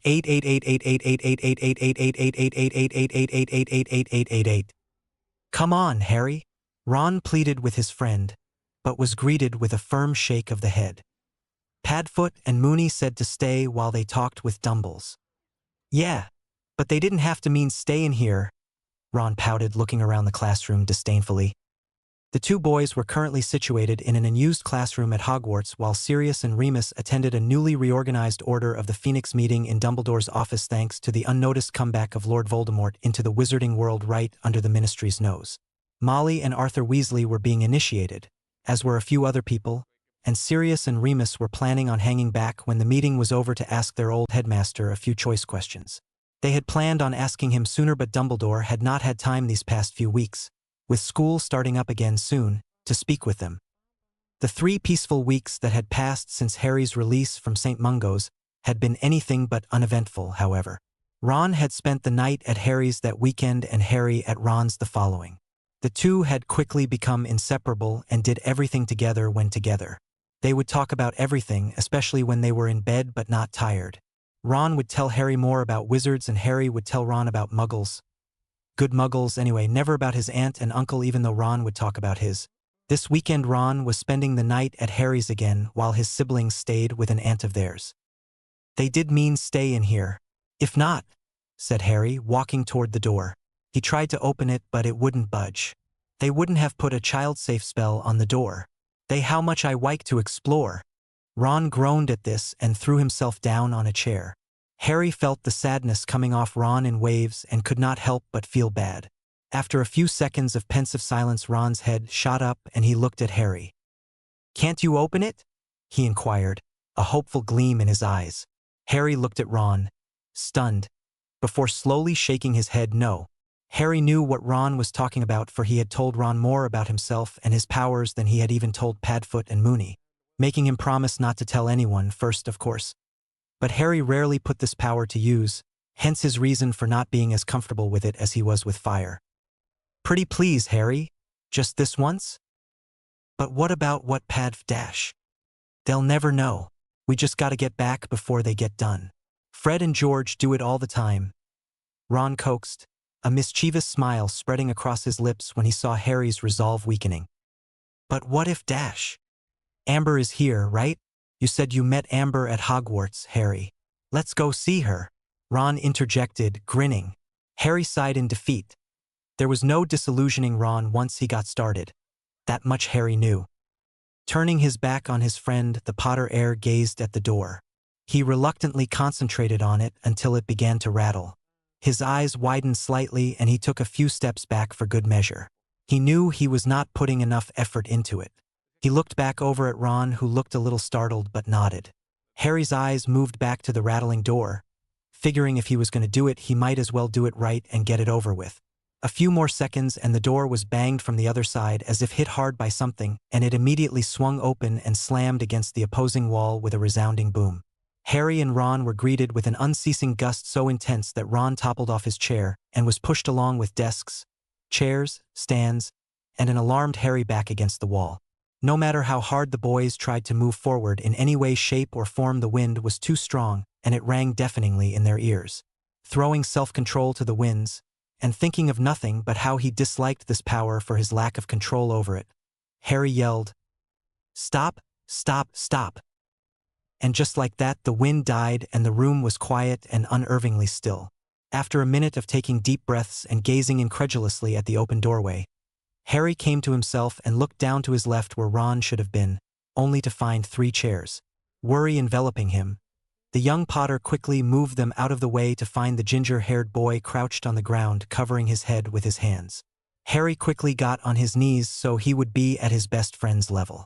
The ringing in Ron's ears dying, he looked up from his position, straight into Harry's worry-filled emerald eyes, and broke out into a grin, shocking his friend to no end. "That was wicked, Harry. You've got to do it again," Ron exclaimed gleefully as he shakily got to his feet, trying to maintain his balance, which felt thrown off slightly. As Harry stood, he let out a breath he had not known he had been holding. He had almost been sure Ron would yell at him or be scared of him or act in some way totally different than the way he was currently acting. It took Harry a few seconds to realize Ron was still talking, for he had become lost in the happy thought that Ron was not upset with him in at all, even though he had been pushed off his chair. "Woody brilliant, and if Fred and George were here dash." Ron, Didn't you want to leave this room?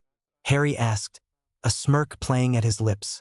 Ron's mouth snapped shut as he looked at Harry in surprise before smiling widely.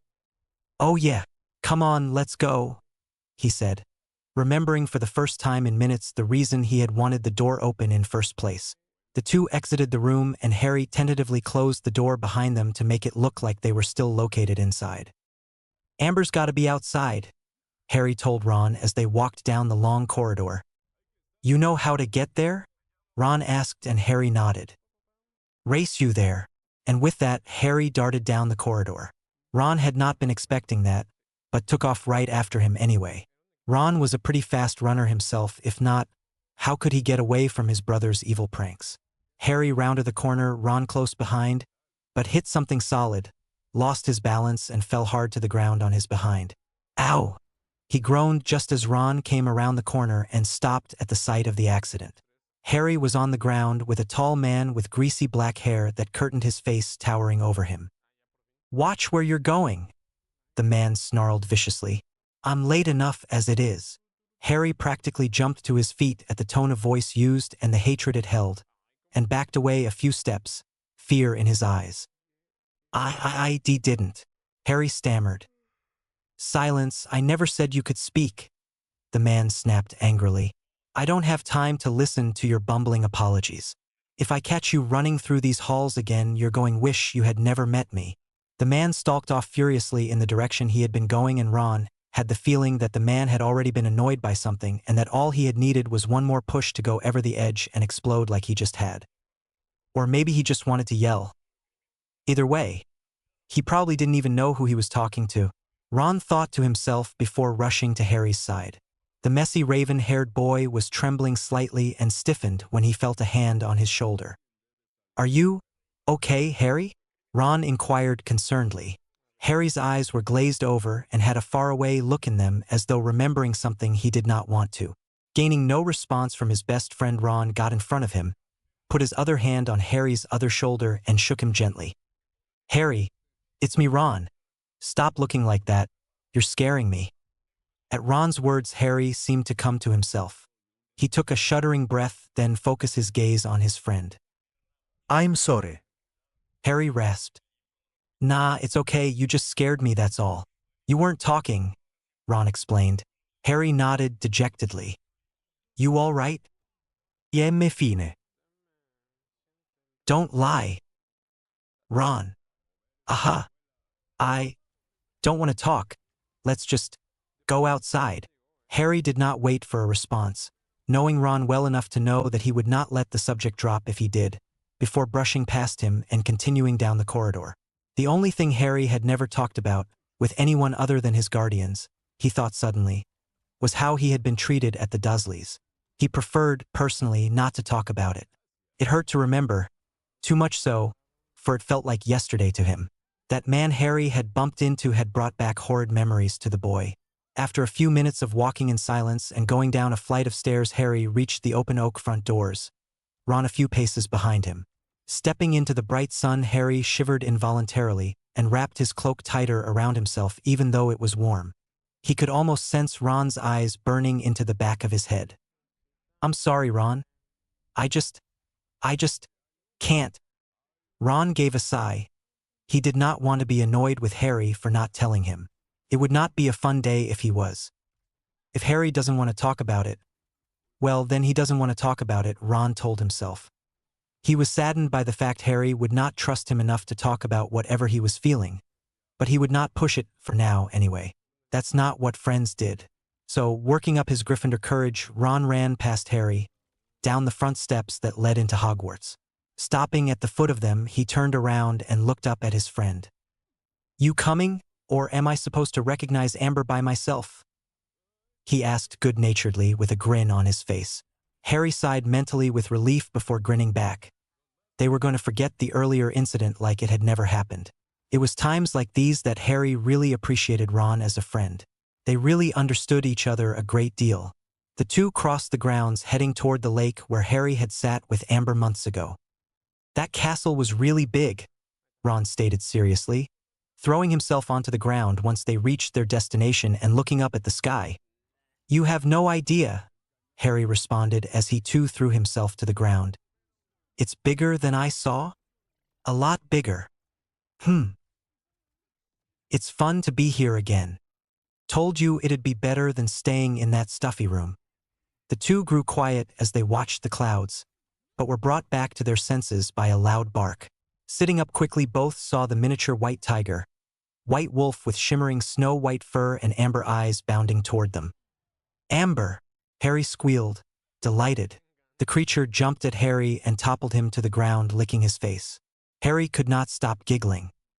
She likes you, that's for sure, Ron chuckled. But before the redhead knew it, he had been tackled too for the creature's same purpose. The two boys laughed and played with the female creature. Ron found a stick, and it turned out that Amber was great at fetch and loved to chase the piece of wood. A half-hour later found Harry and Ron gasping for breath, having just chased Amber around the lake twice because she had refused to return the stick. You think she's gonna give it back? Ron panted. Harry smiled slightly and shook his head no. Nope. I think she wants to keep it. Harry panted back, holding a painful stitch in his side. Where is she going? Ron asked curiously, for Amber had just dropped her stick, sniffed the ground, then darted for the forest past the hut Harry knew to be Hagrid's. Dunno, Harry replied sadly. He had wanted to play with her more. Let's follow her, Ron voiced, having finally caught his breath, before scurrying after Amber. But Harry tried but knew it was useless. Against his better judgment, Harry dashed after Ron, his mind practically screaming, bad idea, bad idea.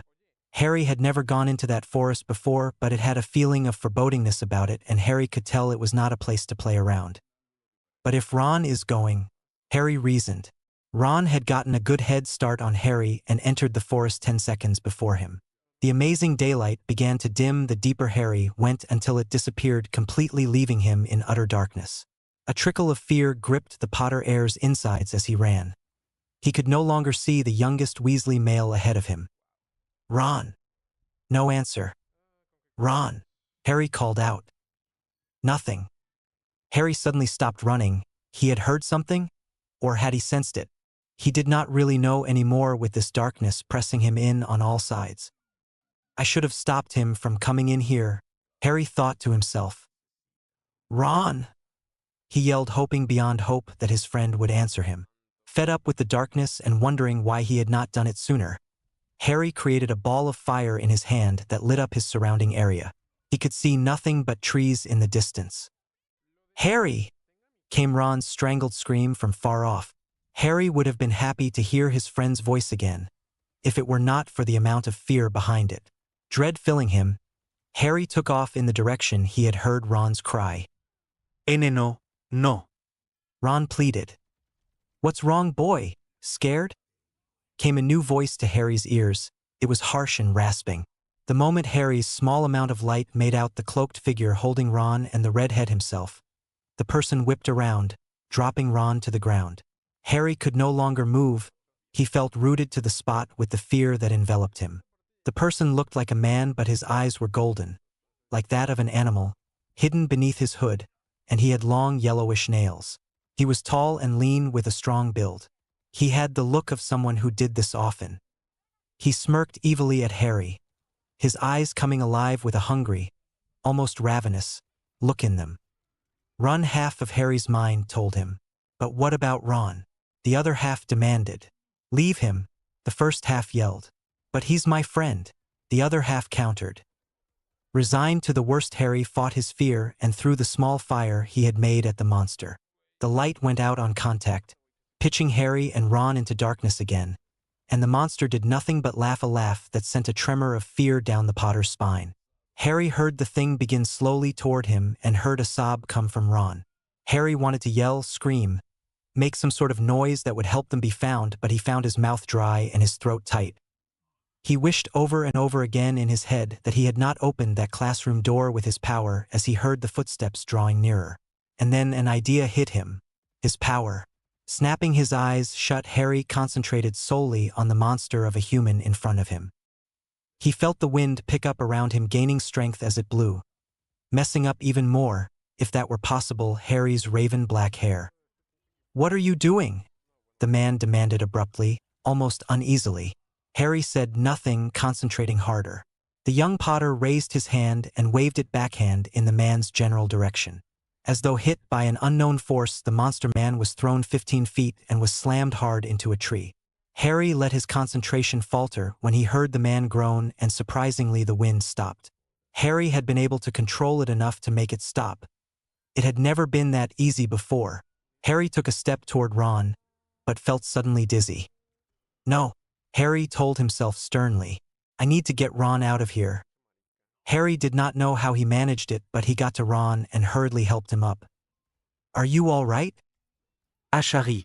He. Let's go, Harry interrupted firmly. Ron nodded vigorously, wiping his eyes of stray tears. Both boys made a run for the direction in which they had entered the forest. Did you kill him? Ron asked worriedly as they ran. And no, at least, I don't think I did, Harry answered, dizziness threatening him again. But it was not as bad this time and he fought it off. What happened? I ran to find Amber. And after a bit, I saw that you weren't with me anymore. I was scared, so I stopped and called you, but you didn't answer me. Then I felt something and bent down. It was Amber because I felt her soft fur, and she had a new stick in her mouth. I guess she wanted to play again. Then she ran back towards where you were. I thought I had heard something, Harry stated pensively. But then what happened? That monster man. He came out of nowhere, Harry. He said he was... Ron shuddered as he ran. Hungry. That it had been a while. I yelled for you. Harry nodded, remembering this. After a few seconds, Harry stopped without warning, and Ron continued, not having noticed. What's this feeling? Harry asked himself, not realizing himself that he had stopped running alongside Ron. I had it earlier. Why do I have it again? What does it mean? Harry was harshly brought back to reality when he was rammed into the ground, a body landing on his, very nearly knocking the air out of him. You radiate with it, rasped the same harsh voice, golden eyes gleaming as he sniffed Harry. The young Potter instantly felt petrified. He could not move at all. Not because he did not want to, but because of the weight, and his wrists were being held forcefully down by the man's strong hands. Then it hit him like a ton of bricks. I'm so dumb. The feeling was telling me I was in trouble. Harry thought furiously at himself. He tried desperately to wiggle his hands free, but the man only chuckled darkly. We wouldn't want you to use those things again, the monster jeered. Harry's concentration was shot, and he doubted whether he would have been able to do magic again even if he had control of his hands. He had used a lot earlier and he knew it. Yes, it emanates from you, he murmured to himself as he sniffed the boy. What D does? Harry asked, thinking. If he's talking, he's not killing me or eating me. Energy power, it comes off you in waves. He whispered near the Potter's ear, a low growl at the back of his throat. I don't think I have ever had one quite like you. Too bad it's not a full moon. You would have made quite the werewolf. Pity. Why you're a werewolf? Harry breathed, a shiver coursing through his small body, biting his lower lip, more than a little shocked. Is this how werewolves act? Moony would never. Would he? Why, yes. You can call me Fenrir. Heh. Not that you'll be calling anyone anything here in a second.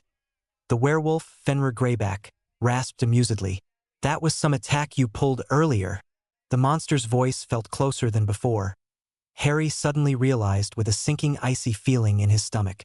I don't take lightly to pain, and I must say that tree was no soft landing, Potter. He growled dangerously. The Potter heir had no idea how the werewolf knew who he was.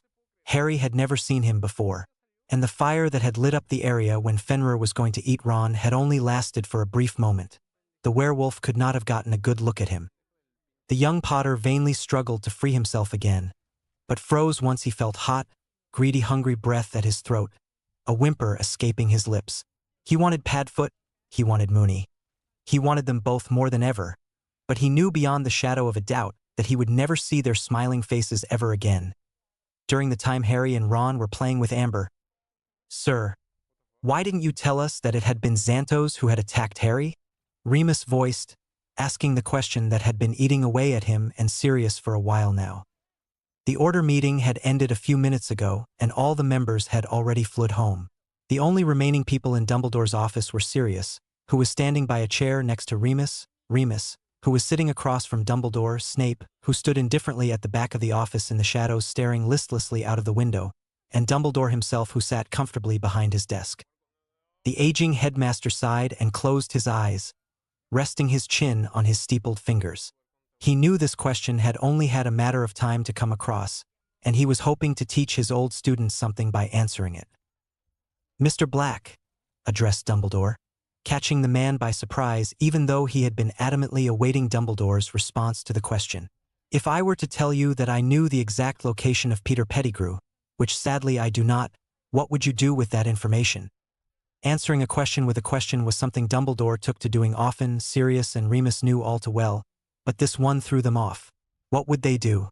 Remus fell into contemplative silence, but Sirius answered without hesitation, on impulse, and needless to say, without much thought to the matter. "I would go hunt him down, and, in kinder words than I'd personally like to put it, utterly kill the bloody traitor. And leave Harry behind while doing so," Dumbledore stated sadly, looking as though he had expected such an answer, as he opened his eyes to look directly into Sirius. The Black's mouth fell open and looked, as well as felt, as though Dumbledore had just slapped him. He had not thought about what he would do with Harry if he went out to take revenge on that rat, but he certainly had not planned on just leaving his godson behind. Sirius opened and closed his mouth as though wanting to respond to Dumbledore's statement, but seemed to have lost his ability to speak. Snape, who still remained unnoticed to all but Dumbledore at the back of the office, curled his thin lips into a sneer. At Sirius' reaction to Dumbledore's words or at what he saw through the window, none would know. Remus remained quiet through his former headmaster's and his best friend's exchange and decided not to speak just yet, having realized where Dumbledore was going with this, and knew that it was something the older wizard wanted the two of them to take to heart. "And no, of course I wouldn't leave him," said Sirius, thunderstruck, finally regaining himself as well as his voice. "You certainly wouldn't be thinking of taking the young child on such an escapade." Dumbledore smiled his overly annoying smile, and Sirius all too suddenly felt a surge of guilt in his gut. Guilt for being selfish, for having a brief moment where he had not cared about anyone or anything other than himself no matter the consequences. He slowly lowered himself in the chair he had been standing next to, not trusting himself to speak another word. He felt as though he had betrayed his godson's trust in him, even if Harry was not there to be the wiser of it, and even though it was exclusively with his thoughts. That, in and of itself, made Sirius feel all the worse. He would never, ever think solely of himself again. He would not, could not, do that to Harry, to Pronkslet, or even to Remus, he vowed to himself. "That would be why, then, sir?" Remus inquired, taking a fleeting glance at Sirius before returning his gaze to the headmaster. "Yes, Mr. Lupin, I did not tell you that day that it was Xantos because both of you would have dedicated your time and efforts into hunting him down the minute I had said so, until you caught him. It was for Harry's benefit at the time that I said nothing. He needed you and still does," Dumbledore explained solemnly. "That, headmaster, is not far from the truth," stated Snape lazily, speaking for the first time since the end of the order meeting, making his presence known to Sirius and Remus, who both whipped around almost instantly at hearing his drawling voice. Sirius felt bursting to say, "What's that supposed to mean, Snape?" But Remus beat him to the punch. "And what, Severus, would that be meant to suggest?" he asked, dispassionate. But Sirius did not miss the cold undertone in his voice that could easily be missed if you did not know Remus as well as Sirius did.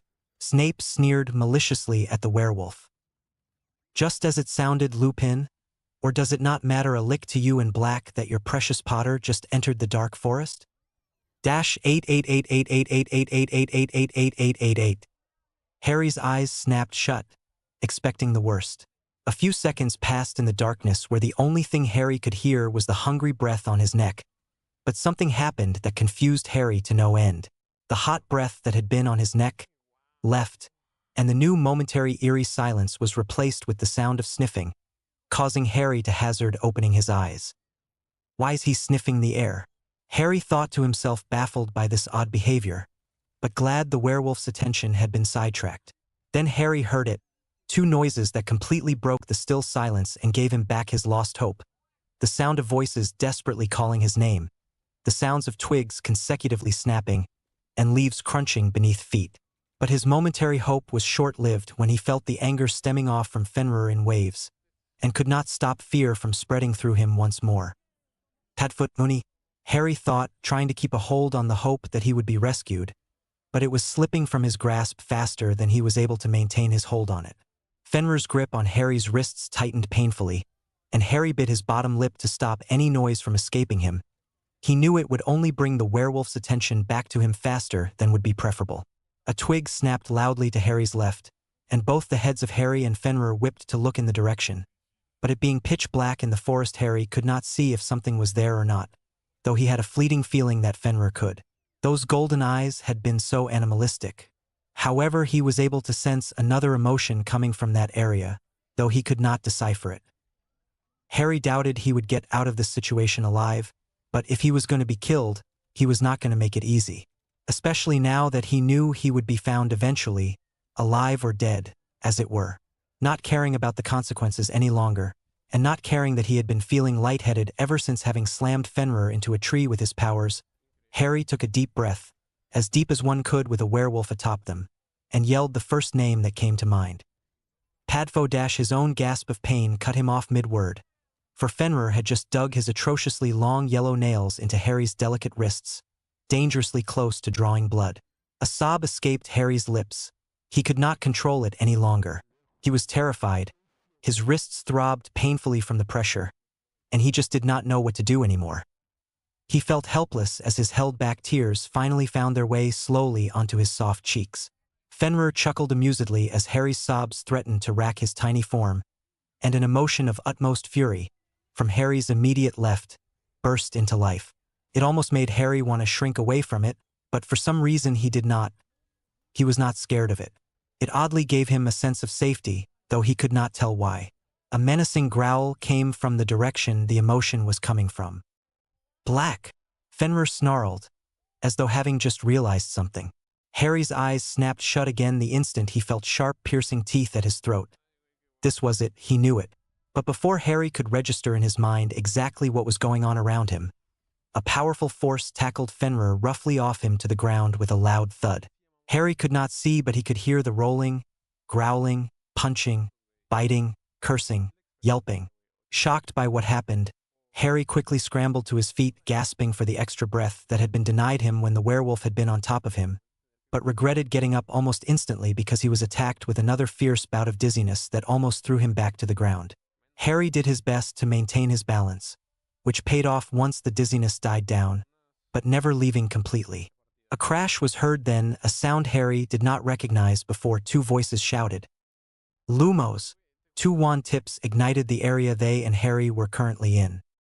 To say Harry was stunned to see Fenrir and Sirius facing each other, wands outstretched, panting, glaring daggers at each other, was an understatement. He felt joy rise in him at the sight of his guardian, but dread equally rose with it as he thought about Padfoot's well-being. Big mistake. Black, you'd have had much more chance of survival if you had stayed as a dog, Fenrir jeered.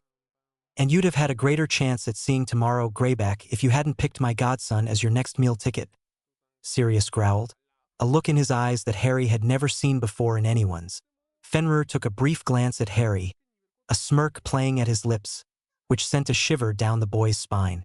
Fenrir made a slashing movement in the air with his wand in hand that made the hairs at the back of Harry's neck stand up, but Sirius was quick to counter it with one of his own that immediately initiated a seemingly endless round of spells that both men shouted at each other.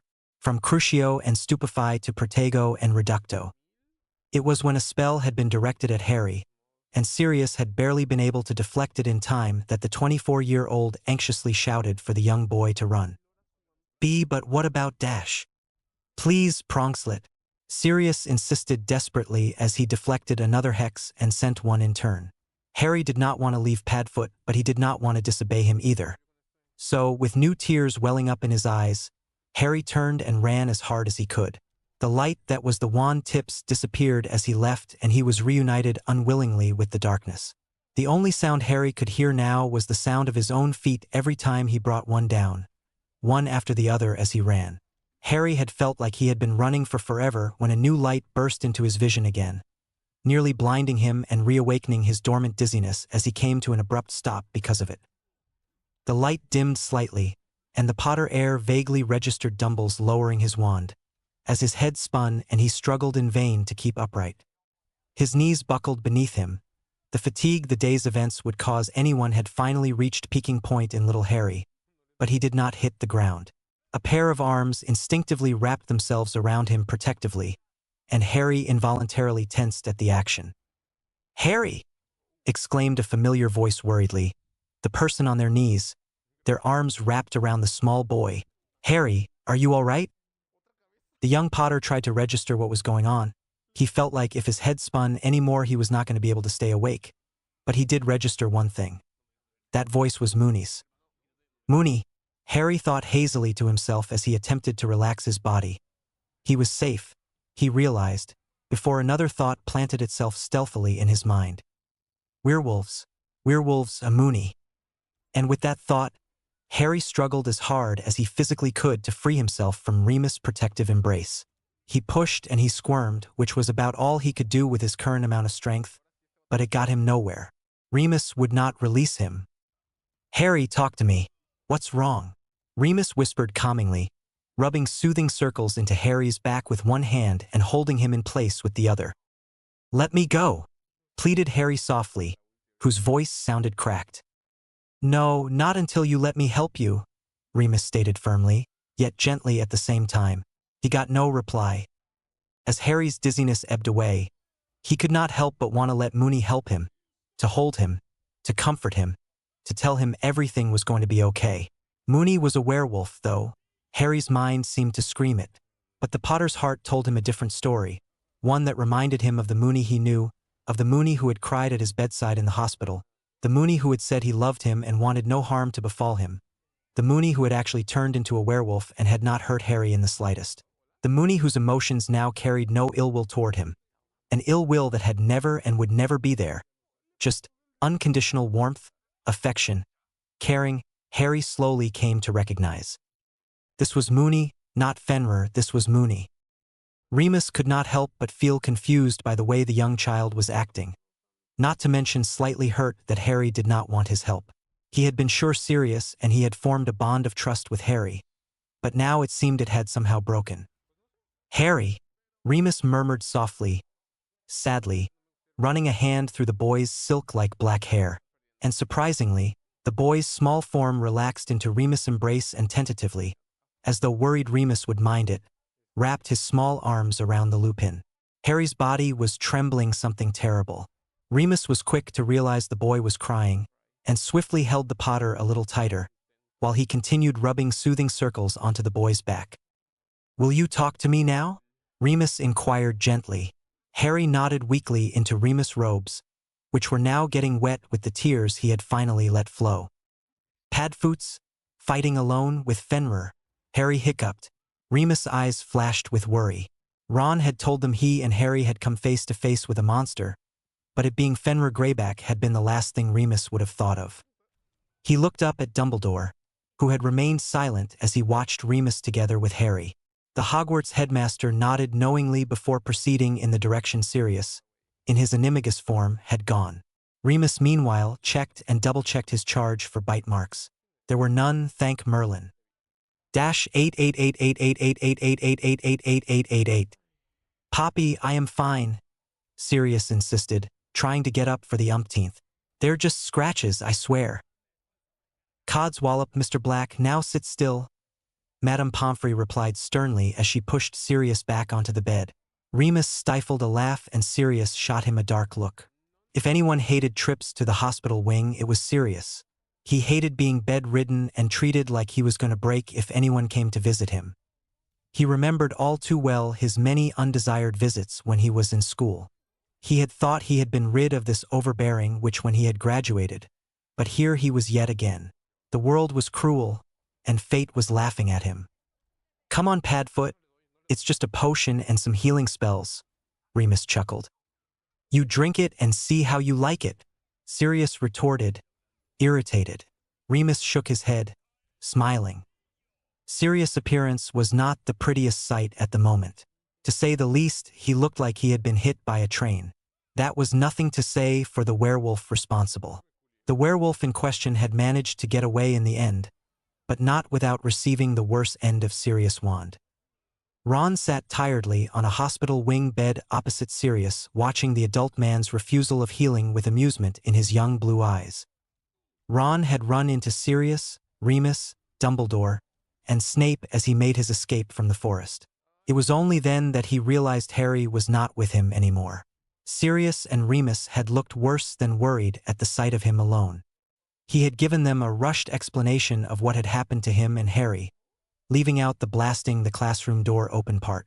Dumbledore had had Snape bring Ron back to the castle while they continued their search for Harry. Harry currently lay asleep in a bed next to Ron's. Madame Pomfrey performed a few basic healing spells on his minor cuts from running through the forest and bruises from being manhandled by Fenrir Greyback after she had checked him over. She could also easily tell he was not only exhausted physically, but magically as well, which she said she could clear up with a potion once he awoke from his slumber. The Potter had fallen victim to fatigue in Remus' arms on the way back to Hogwarts, before Sirius and Dumbledore had caught up with them. Sirius had wanted to hold Harry in his arms, but Dumbledore had told him he was in no condition to be holding a child. He had said Sirius was not, despite Sirius' belief, indestructible and had been hit with a hex that had broken a few of his ribs, and that he needed medical attention immediately, as did Harry. Sirius had not been too keen on going to see Pomfrey for his medical needs, but here he was, forced, as he would say. "Poppy, please," Sirius begged again, earning him nothing but a whack on the head from her. "Ow! Be quiet, Mr. Black, and let me do my work," she ordered exasperatedly. Ron giggled and Remus had to look the other way to hide his grin. Sirius glowered from one to the other as Madame Pomfrey waved her wand, saying a few choice words that easily closed up many cuts on his arms and face and a slash across his chest, as well as cleared up the blood that had been on him. His bruises would, of course, have to be dealt with salve, which he insisted he could do on his own, without Pomfrey's help. "Thank you very much. Fine, are you at least willing to take your potion? Your ribs won't possibly heal fast enough if you don't." Okay. Sirius sighed begrudgingly before taking the offending vial and downing it in one gulp, making a face that earned another giggle from Ron. "Will you stop laughing at my misfortune?" Sirius asked him with a mock glare. Ron giggled more and shook his head no. Now, it's getting late. No more talking, my patients need rest," Madame Pomfrey demanded, pointing at all of them in turn. "But I want a dash," Sirius protested. "What you want is of no concern to me, Mr. Black. You are to stay in that bed until I give you the permission to get up," Madame Pomfrey told him firmly, though she had a small smile playing at her lips. Sirius leaned back into his pillows, groaning at this pronouncement.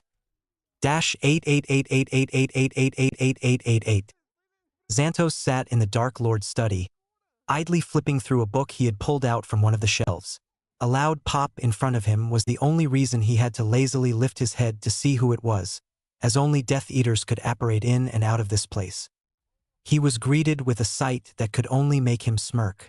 It was not every day you saw Fenrir Greyback at his worst. "Do not say you warned me, Potter, because I'll—" Greyback growled but was cut off. "You'll what, exactly?" Xantos inquired with mild curiosity as he set the book aside and stood up to his full height. Greyback looked like he wanted to answer that, but decided against it. "Forget it. I need you help," Greyback rasped reluctantly. "Obviously, or you wouldn't be here," Xantos sneered. Greyback glared at him. "You're the only one who knows advanced healing arts," the wounded werewolf admitted reluctantly. Xantos rolled his eyes and motioned for Fenrir to sit, as he whipped out his wand. "This wouldn't have happened had you listened to me," Xantos grinned derisively as he waved his wand over Fenrir. "Things would have gone much better had I not run into your cousin," Greyback snarled. "Don't tell me he put you in this condition," Xantos chuckled, waving his wand again and saying a few words in Latin. "He's not old enough to be doing serious damage." "Well, he's old enough for something. Anyway, no, this was Black's doing. Not that I left him for the better, either." "Ah, well, in that case, Consider yourself lucky, Xantos stated, waving his wand a final time, closing all Fenrir's wounds and healing the fractured bones. Heh, and why would I consider myself lucky? I didn't get to have any of Potter. Because the Dark Lord would put you through much more for doing anything to the Potter boy, at the moment anyway, than Black could ever make you go through, said Xantos indifferently, stowing his wand back into the pocket of his robes. Your concern touches me, replied Greyback sardonically. I would hope so, Xantos smirked, seating himself across from the werewolf. You know, when you told me that boy could use fire, I was sure that was all he could do. That was stupid on your part then, Xantos sighed, malice shining in his hazel eyes. How was I supposed to know the boy could control the blasted wind? Wind, eh? Now that's something. See? Your little trip wasn't in vain after all. Hee. -88888888888888888. Harry groaned as he blearily opened his eyes, but could see hardly anything. Not for the lack of light, for there was plenty, but for his lack of glasses.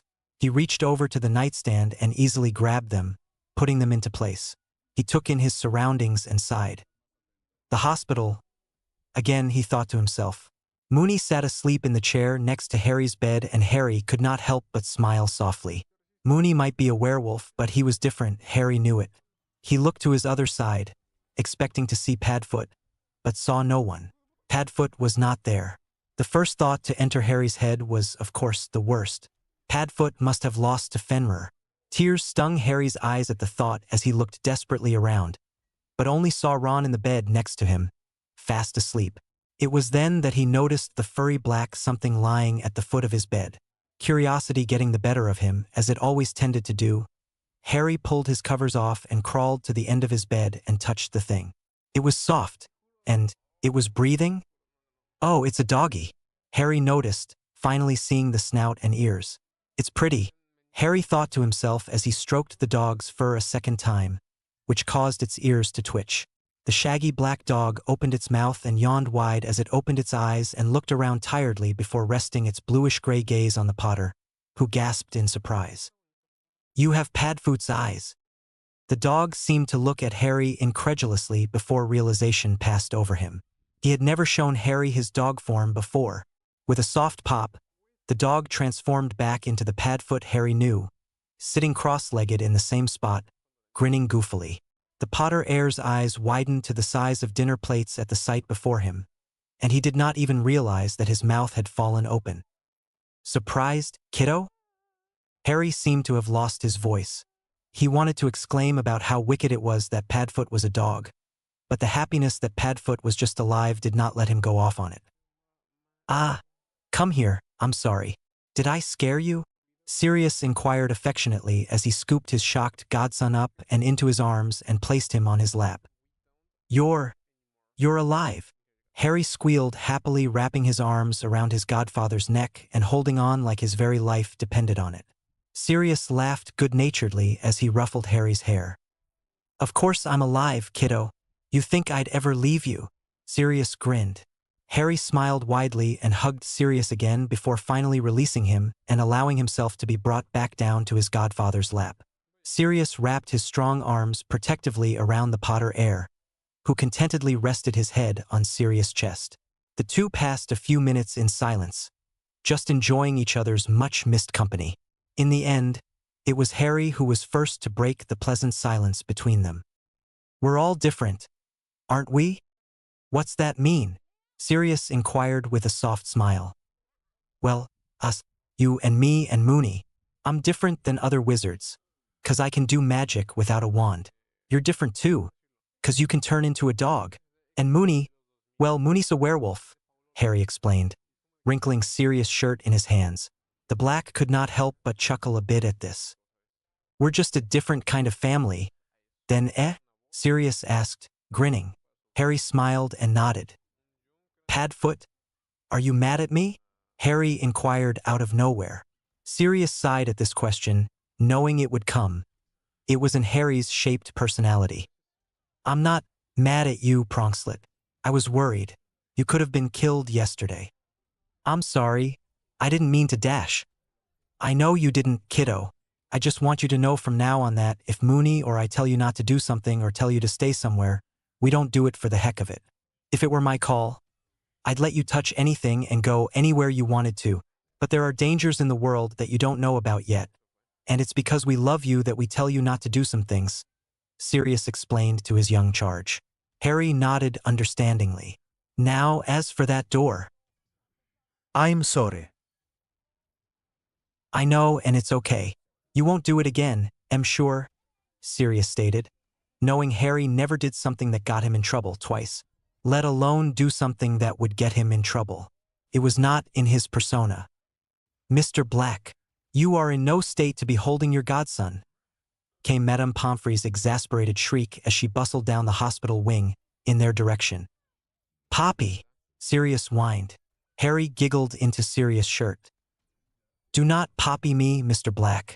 Now put him back down and return to your bed, Madame Pomfrey ordered strictly, her hands on her hips. Sirius sighed resignedly, detached himself from his godson, and walked gloomily back to his bed. Good.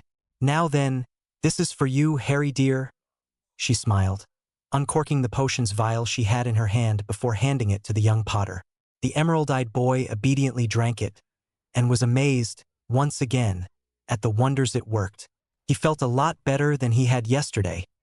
Right?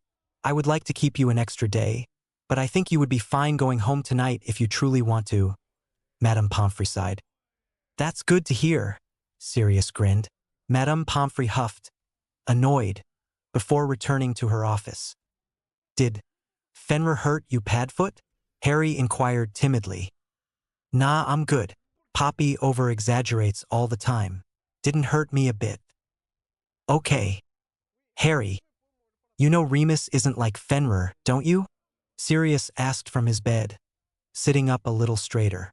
That he'd never do something like this to you. For a bit. While I was in the forest, I wasn't really sure, Harry admitted softly. But I'm sure now. Mooney is Mooney.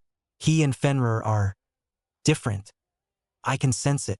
Suffice it to say that once they had checked him over for signs of injury and found none, Ron had gotten into more trouble with his parents, mainly his mother, about the dark forest incident than Harry had with his guardians. Mostly because it had been Ron's fault the whole situation had occurred in the first place.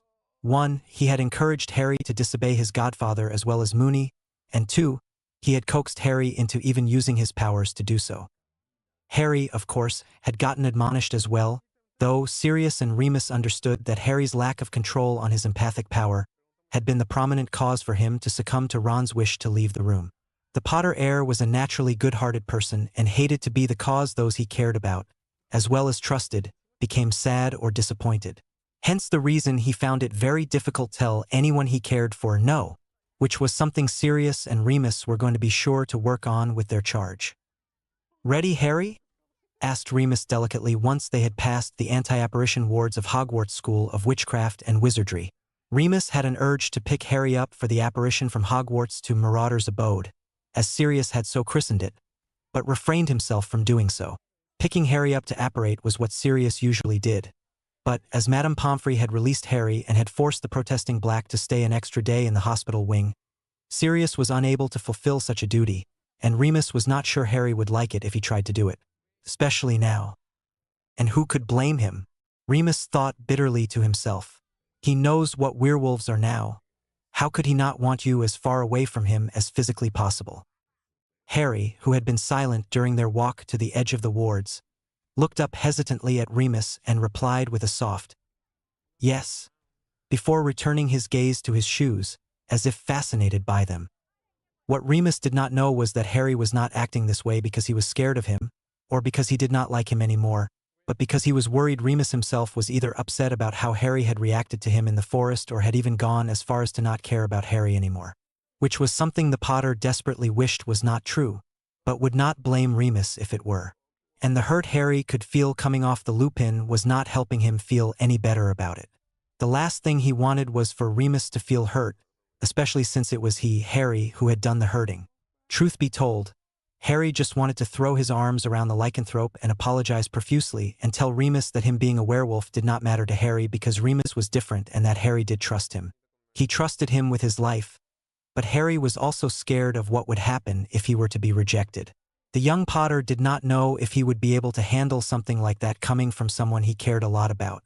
He knew it was something Remus would never do. Remus was not like that, but he could not help but feel that the lycanthrope just might, mainly because of what Harry had done. "Alrighty then," sighed Remus, whipping out his wand and taking hold of Harry's hand, feeling how his charge gripped back convulsively, as if yearning for the comfort, albeit such a small-seeming one, but fearful to request it. Oh, how Remus wanted to show Harry that he did not have to be scared to actually want comforting, but how could he now? Harry firmly shut his eyes as the all-familiar being pressed in from all sides, that came with operating, attacked him before he had fully prepared himself for it. He held tighter to Remus' hand and tried his best not to panic about being unable to breathe. Then, as fast as it had come, the feeling left, allowing Harry's chest to rise and fall as per normal. Slowly opening his eyes, their familiar house came into view, bathed in moonlight, and it was this sight that was Harry's last straw of the little composure he had forced himself to maintain. Remus stood looking at the house reminiscently when his hand was released from Harry's grip, and to say he was surprised when he felt the boy hug him, digging his face into Remus' robes, would be an understatement. Instinctively, hope filling him, the Lupin bent down and hugged the boy back. Harry immediately hugged Remus tighter, as though scared if he did not he would lose the Moony he knew. "Harry, it's okay. What's wrong?" Remus murmured softly, only to be greeted with whispered words Harry was repeating into Remus' shirt. I'm sorry. I'm sorry. Remus could feel his eyes stinging, but he held it. Harry was apologizing. He did not do anything wrong. "Don't be, Harry," Remus whispered back, kissing the boy atop his mess of black hair. Harry pulled away slightly from the hug, releasing Remus, taking a small step backwards, just enough to look his guardian in the eyes. Harry's emerald ones were filled with tears, and some of them had found their way onto his cheeks, something that tore at Remus' heart. Harry's eyes seemed to search Remus, unbelieving of the emotions he was feeling from the man. "But," Harry choked out, I love you, Harry. I always will. Even if you never wanted to see me again, I would always care deeply for you," stated the Lupin affectionately, cupping Harry's face in his hands and wiping away the boy's tears gently with his thumbs. Harry shook his head fervently. "I do want to see you. I do. Please don't go." Harry, "I know, and I like you anyway. You we not like that man, Moony, you we not," Harry pleaded, newfound tears welling up in his eyes before he hugged the Lupin again, body racking with sobs. Remus held Harry tightly, a genuine soft smile forming on his lips. James had once told Remus the same thing, not with the exact same words or tears, but he had said it just as fervently. "He understands what I am now, and he still trusts me. I never would have thought I'd meet someone more like Prongs. Like father, like son, I suppose." "Please," came Harry's muffled voice. "It'd probably kill me just as much as it'd kill him if I were to go for the sake of safety. Especially since I've been with him this long and we've all been happy. We've all grown attached. I can't let just one thing discourage us like this. We've got to work harder at maintaining this trust we have. We've got to make it to where nothing can break us, nothing. We're a family and we're going to stay that way," Remus told himself firmly. "I'm not going to leave, Harry," said Remus, moving Harry back a few steps so that they could see each other properly again. "You not?" The young boy hiccuped hopefully, trying to regain himself as he wiped his tears away with the sleeve of his arm. Remus smiled kindly, placing his hands on Harry's shoulders. "Not so long as I'm still wanted here," he grinned. A true smile graced the Potter heir's features. "Now come on. If we stay out here any longer it'll be too late to have a nice cup of hot chocolate." And looking happier than he had in days, Harry quickly took Remus by the hand and led the older man towards the house. -888888888888. "When's Miss Pomby gonna let Padfoot come home?" Harry asked tiredly as Remus tucked him into bed an hour later. "Miss Pomby," Remus chuckled as he closed the blinds. "Uh-huh," the young boy yawned, pulling the blanket up to his chin. "Tomorrow, if she doesn't find something else wrong with him." Remus sighed as he sat down on Harry's bed. I hope so. Don't worry. If she doesn't, I'm sure he'll end up sneaking out or something. Really? It wouldn't be the first time. Remus grinned before bending down and planting a kiss on Harry's forehead. You get some sleep, okay? Okay. And with that, the Lupin stood and walked to the door, readying himself to only leave the door open a crack, when Harry's voice stopped him and caused him to turn back around. Can it stay open, please? Sure, Remus complied, eyes softening affectionately, reopening the door completely. Night, Harry. Good night, Moony. Dash 888888888888. Harry's dream. Harry found himself again in the forest clearing. The sun shone high in the sky, filling him with warmth as he sat looking around. He had slowly come to realize that it was when he found himself in this particular clearing that he was able to talk with Xantos. It never failed Xantos would appear, that much Harry was sure of. The Potter had lately begun to enjoy his talks with his second cousin. He had been reluctant at first, and he could not say he was not still reluctant somewhat now, but he was slowly warming up to the man. A soft breeze flew around the clearing, causing the trees to ruffle their leaves and Harry's attention to be drawn to the right.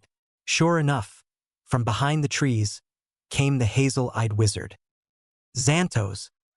Hey, Harry, Xantos smiled, though he looked like he was troubled by something, as he came to a halt where Harry was and sat himself down across from him. How've you been? I've been good. That's good to hear. Something was different about today, Harry could tell. Xantos was usually much more talkative than this. Are you all right? Harry inquired. Xantos seemed surprised by this question. Can I trust you, Harry? Xantos inquired right back, throwing Harry off this time. After a few seconds, Harry nodded slowly yes. I mean, really trust you, though I usually don't talk about these things to many people. It's kind of a secret, Xantos explained. Harry's eyes lit up. He loved secrets, and he was definitely the best at keeping them. He nodded eagerly yes. Okay. Well, I got kinda into trouble. With who, your uncle? Harry asked innocently, causing Xantos to chuckle sardonically. No, my uncle's dead. It was with my boss. Oh, why? Doing something I shouldn't have. I'm a real limit pusher, Xantos simplified with a rueful grin. Oh, Harry replied, confusion evident in his voice, though Xantos showed no signs of wanting to elaborate on what a limit pusher was. Xantos' gaze shifted from Harry to the trees beyond, not really seeing them. You know, you'd think he'd be more thankful for the things I do for him. But no, that'd go against who he is. Heh, I'd love to see him accomplish half the things he's accomplished without his dear spellsmith, muttered Xantos aloud sneeringly, more to himself than to Harry, finally feeling able to speak his mind in this clearing that was void of anyone threatening. Ungrateful little... What's a spellsmith? Asked Harry curiously, interrupting Xantos' train of thought. Xantos' gaze snapped back to Harry, oddly enough, having forgotten he was even there, and chuckled slightly. Did I say all that out loud? Inquired Xantos sheepishly. Harry gave an affirmative nod, causing Xantos to sigh. Ouch, I haven't done that in a long time. He glanced at the sky and ran a hand through his hair uncomfortably as he said this. Harry cocked his head to the side, awaiting the answer to his initial question that Xantos seemed to want to delay in answering. He looked back at the young boy, who continued to look at him expectantly, and heaved another sigh. Right, a spellsmith. It's nothing that big, well, maybe to some people, but not to me. Anyway, a spellsmith is a wizard who can make spells that aren't in the books, spells that the wizard modifies to his choosing or can make them to another specifications. Though I haven't made spells for my own pleasure for a while. Not that that matters, my powers are put to the use they're meant for, explained Xantos. Harry brought his head back up, a grin spreading on his face. Wow, that would be so much fun, he thought to himself. So, these aren't just dreams then? Merlin no, Santos grinned. This little subconscious dream linking spell was something I came up with when I young and scared of nightmares. Used to sneak off into James' dreams so we could spend our nights chatting instead. Wow, can you teach me? Heh, not that I wouldn't want to, kid, But it's not really something that can be taught. Xantos smirked. Harry's face fell slightly, but he was not deterred. How come? Spellsmiths are very uncommon. There can't be more than 5 in all the wizarding world as things stand now. Wizards who are spellsmiths were born with the unique ability. They just didn't have a lot of control over it. Their ability needs to be refined by an accomplished spellsmith before that wizard can be declared a spellsmith himself. It took a lot of practice and a lot of studying for me to become one and refine my skills. So, I can't be one? Asked Harry downheartedly. No, Harry, you can't. But don't be sad about something as small as that. You're something better, much more rare as well, because there can only be 2 born magical twins. I'd guess you'd call them every 1,000 years. An elemental can do many things that a measly spellsmith can't. I don't think so. That's only because you, yourself, don't know your true potential. Potential? Repeated the now baffled boy. How much you can really do with your powers. Oh, said Harry, looking down at his hands pensively for a few seconds before looking back up at Xantos. Do you know how much I can really do? Xantos hesitated, causing Harry to look at him oddly. Not exactly. I know the basic potential of an elemental. But each elemental is different, with only 2 of the 4 main elements under their complete control, and the other elemental with the other 2 elements, so naturally both have very distinct abilities. For me to be able to know your exact potential, I'd have to spend much more time with you than I do now, clarified Xantos cautiously. Oh, which, sadly, is going to be less than I already do as it is, Xantos sighed. What? Why? Inquired Harry, trying to hide his unease at the thought. Sure, he did not trust Xantos to a T, but that did not mean that he did not enjoy the older man's company on some level. And after being told these whole conversations were real and not just dreams, it was nice to have someone to just talk to and be your ear and you theirs. Ron and he, of course, had that kind of relationship, but for some reason this one felt different to Harry, though he did not know why. Thanks to my supposed disobedience, I've got a lot of things I've been assigned to do, loose ends I need to tie up, people I need to have some chats with, and that sort of thing. Harry's face fell at this pronouncement. Don't get me wrong. I'll come and see you. Just not as often, for now anyway. A silence fell between the two that quickly became an uncomfortable one. So, have you told anyone about our little meetings, Harry? Xantos asked, breaking the silence after a few minutes. No. Why? Oh, just wondering, because I'd like it more if our meetings were, kept a secret. Why? Well, Black and Lupin aren't the fondest people of me, and they certainly wouldn't want us talking. They'd end up make sure we never talked again. I don't want that, and I hope you wouldn't want that either. So, I think it'd be good if we just kept it between the 2 of us. Okay? Harry got one of those feelings that he tended to get whenever he was around Xantos. He had actually started to be able to read into these feelings of his, but for some reason whenever he was with Xantos his feelings were fuzzy and indistinguishable, and the messy raven-haired boy was not sure what they wanted to tell him. So he resorted to trying to read Xantos' motives through his emotions, only to hit the all-too-familiar wall that did not permit Harry entrance. The young Potter gave a resigned sigh. All right. Is it a promise? Yeah, it's a promise. Good, Xantos smiled, ruffling the Potter heir's hair. I knew I could count on you, Harry. Potter, a voice that could barely be heard, whispered angrily from all around them. And before Harry could utter another word to his cousin, the man disappeared, though it did not look like something he had wanted to do, and the scene Harry had been in was consumed by darkness and he found himself falling through it. The Potter tried to scream, but found he had no voice, which scared him more than the fact that he was falling. After what felt like an eternity, he landed roughly on the floor of an all-too-familiar living room. Too familiar for Harry's liking. Fear gripping his insides, he glanced around the room, only to be greeted with the many, many pictures of his monstrosity of a cousin Dudley. Then he heard the voice that he had hoped to be able to never hear again in his life. Boy! Snarled Uncle Vernon coming out of the door that led to the kitchen, wild eyes landing on his young nephew. How dare you set one filthy step into my house?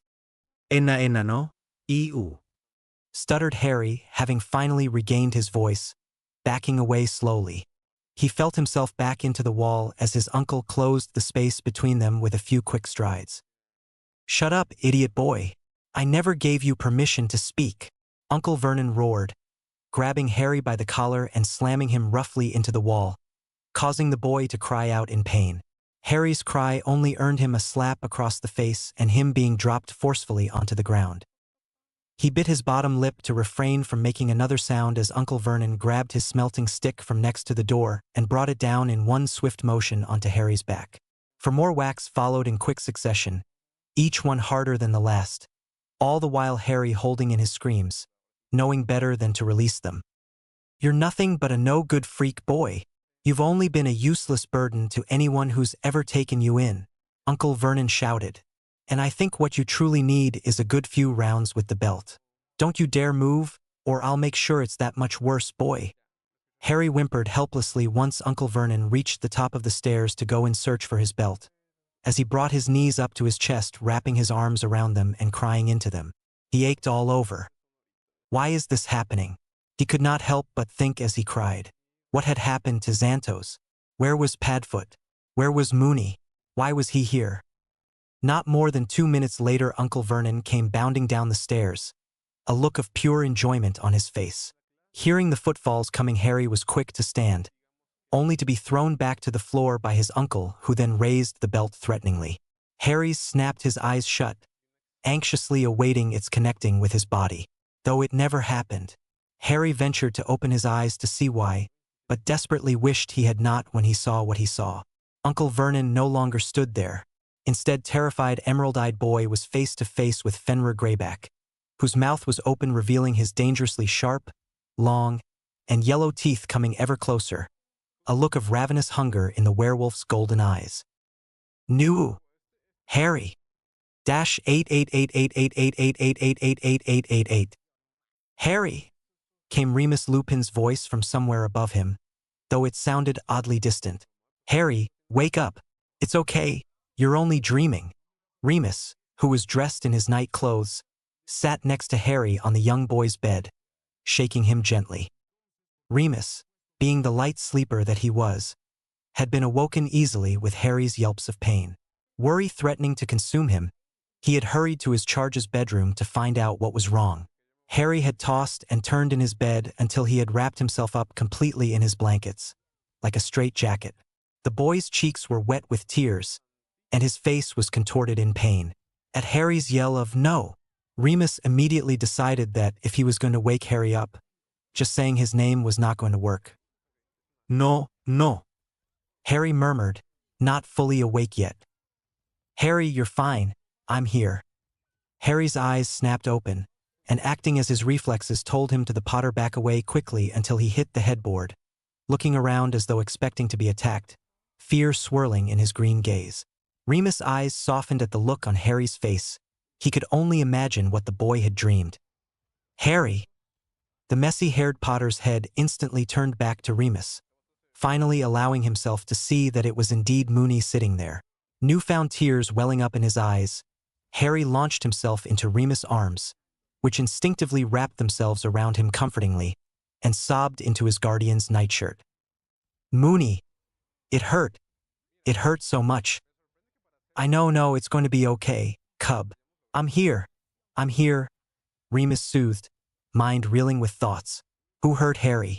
And was it not impossible to get hurt in your dreams? That unnerved Remus the most. Only magically induced dreams could be felt by the dreamer. The Lupin waited until Harry had calmed down some before he decided to ask.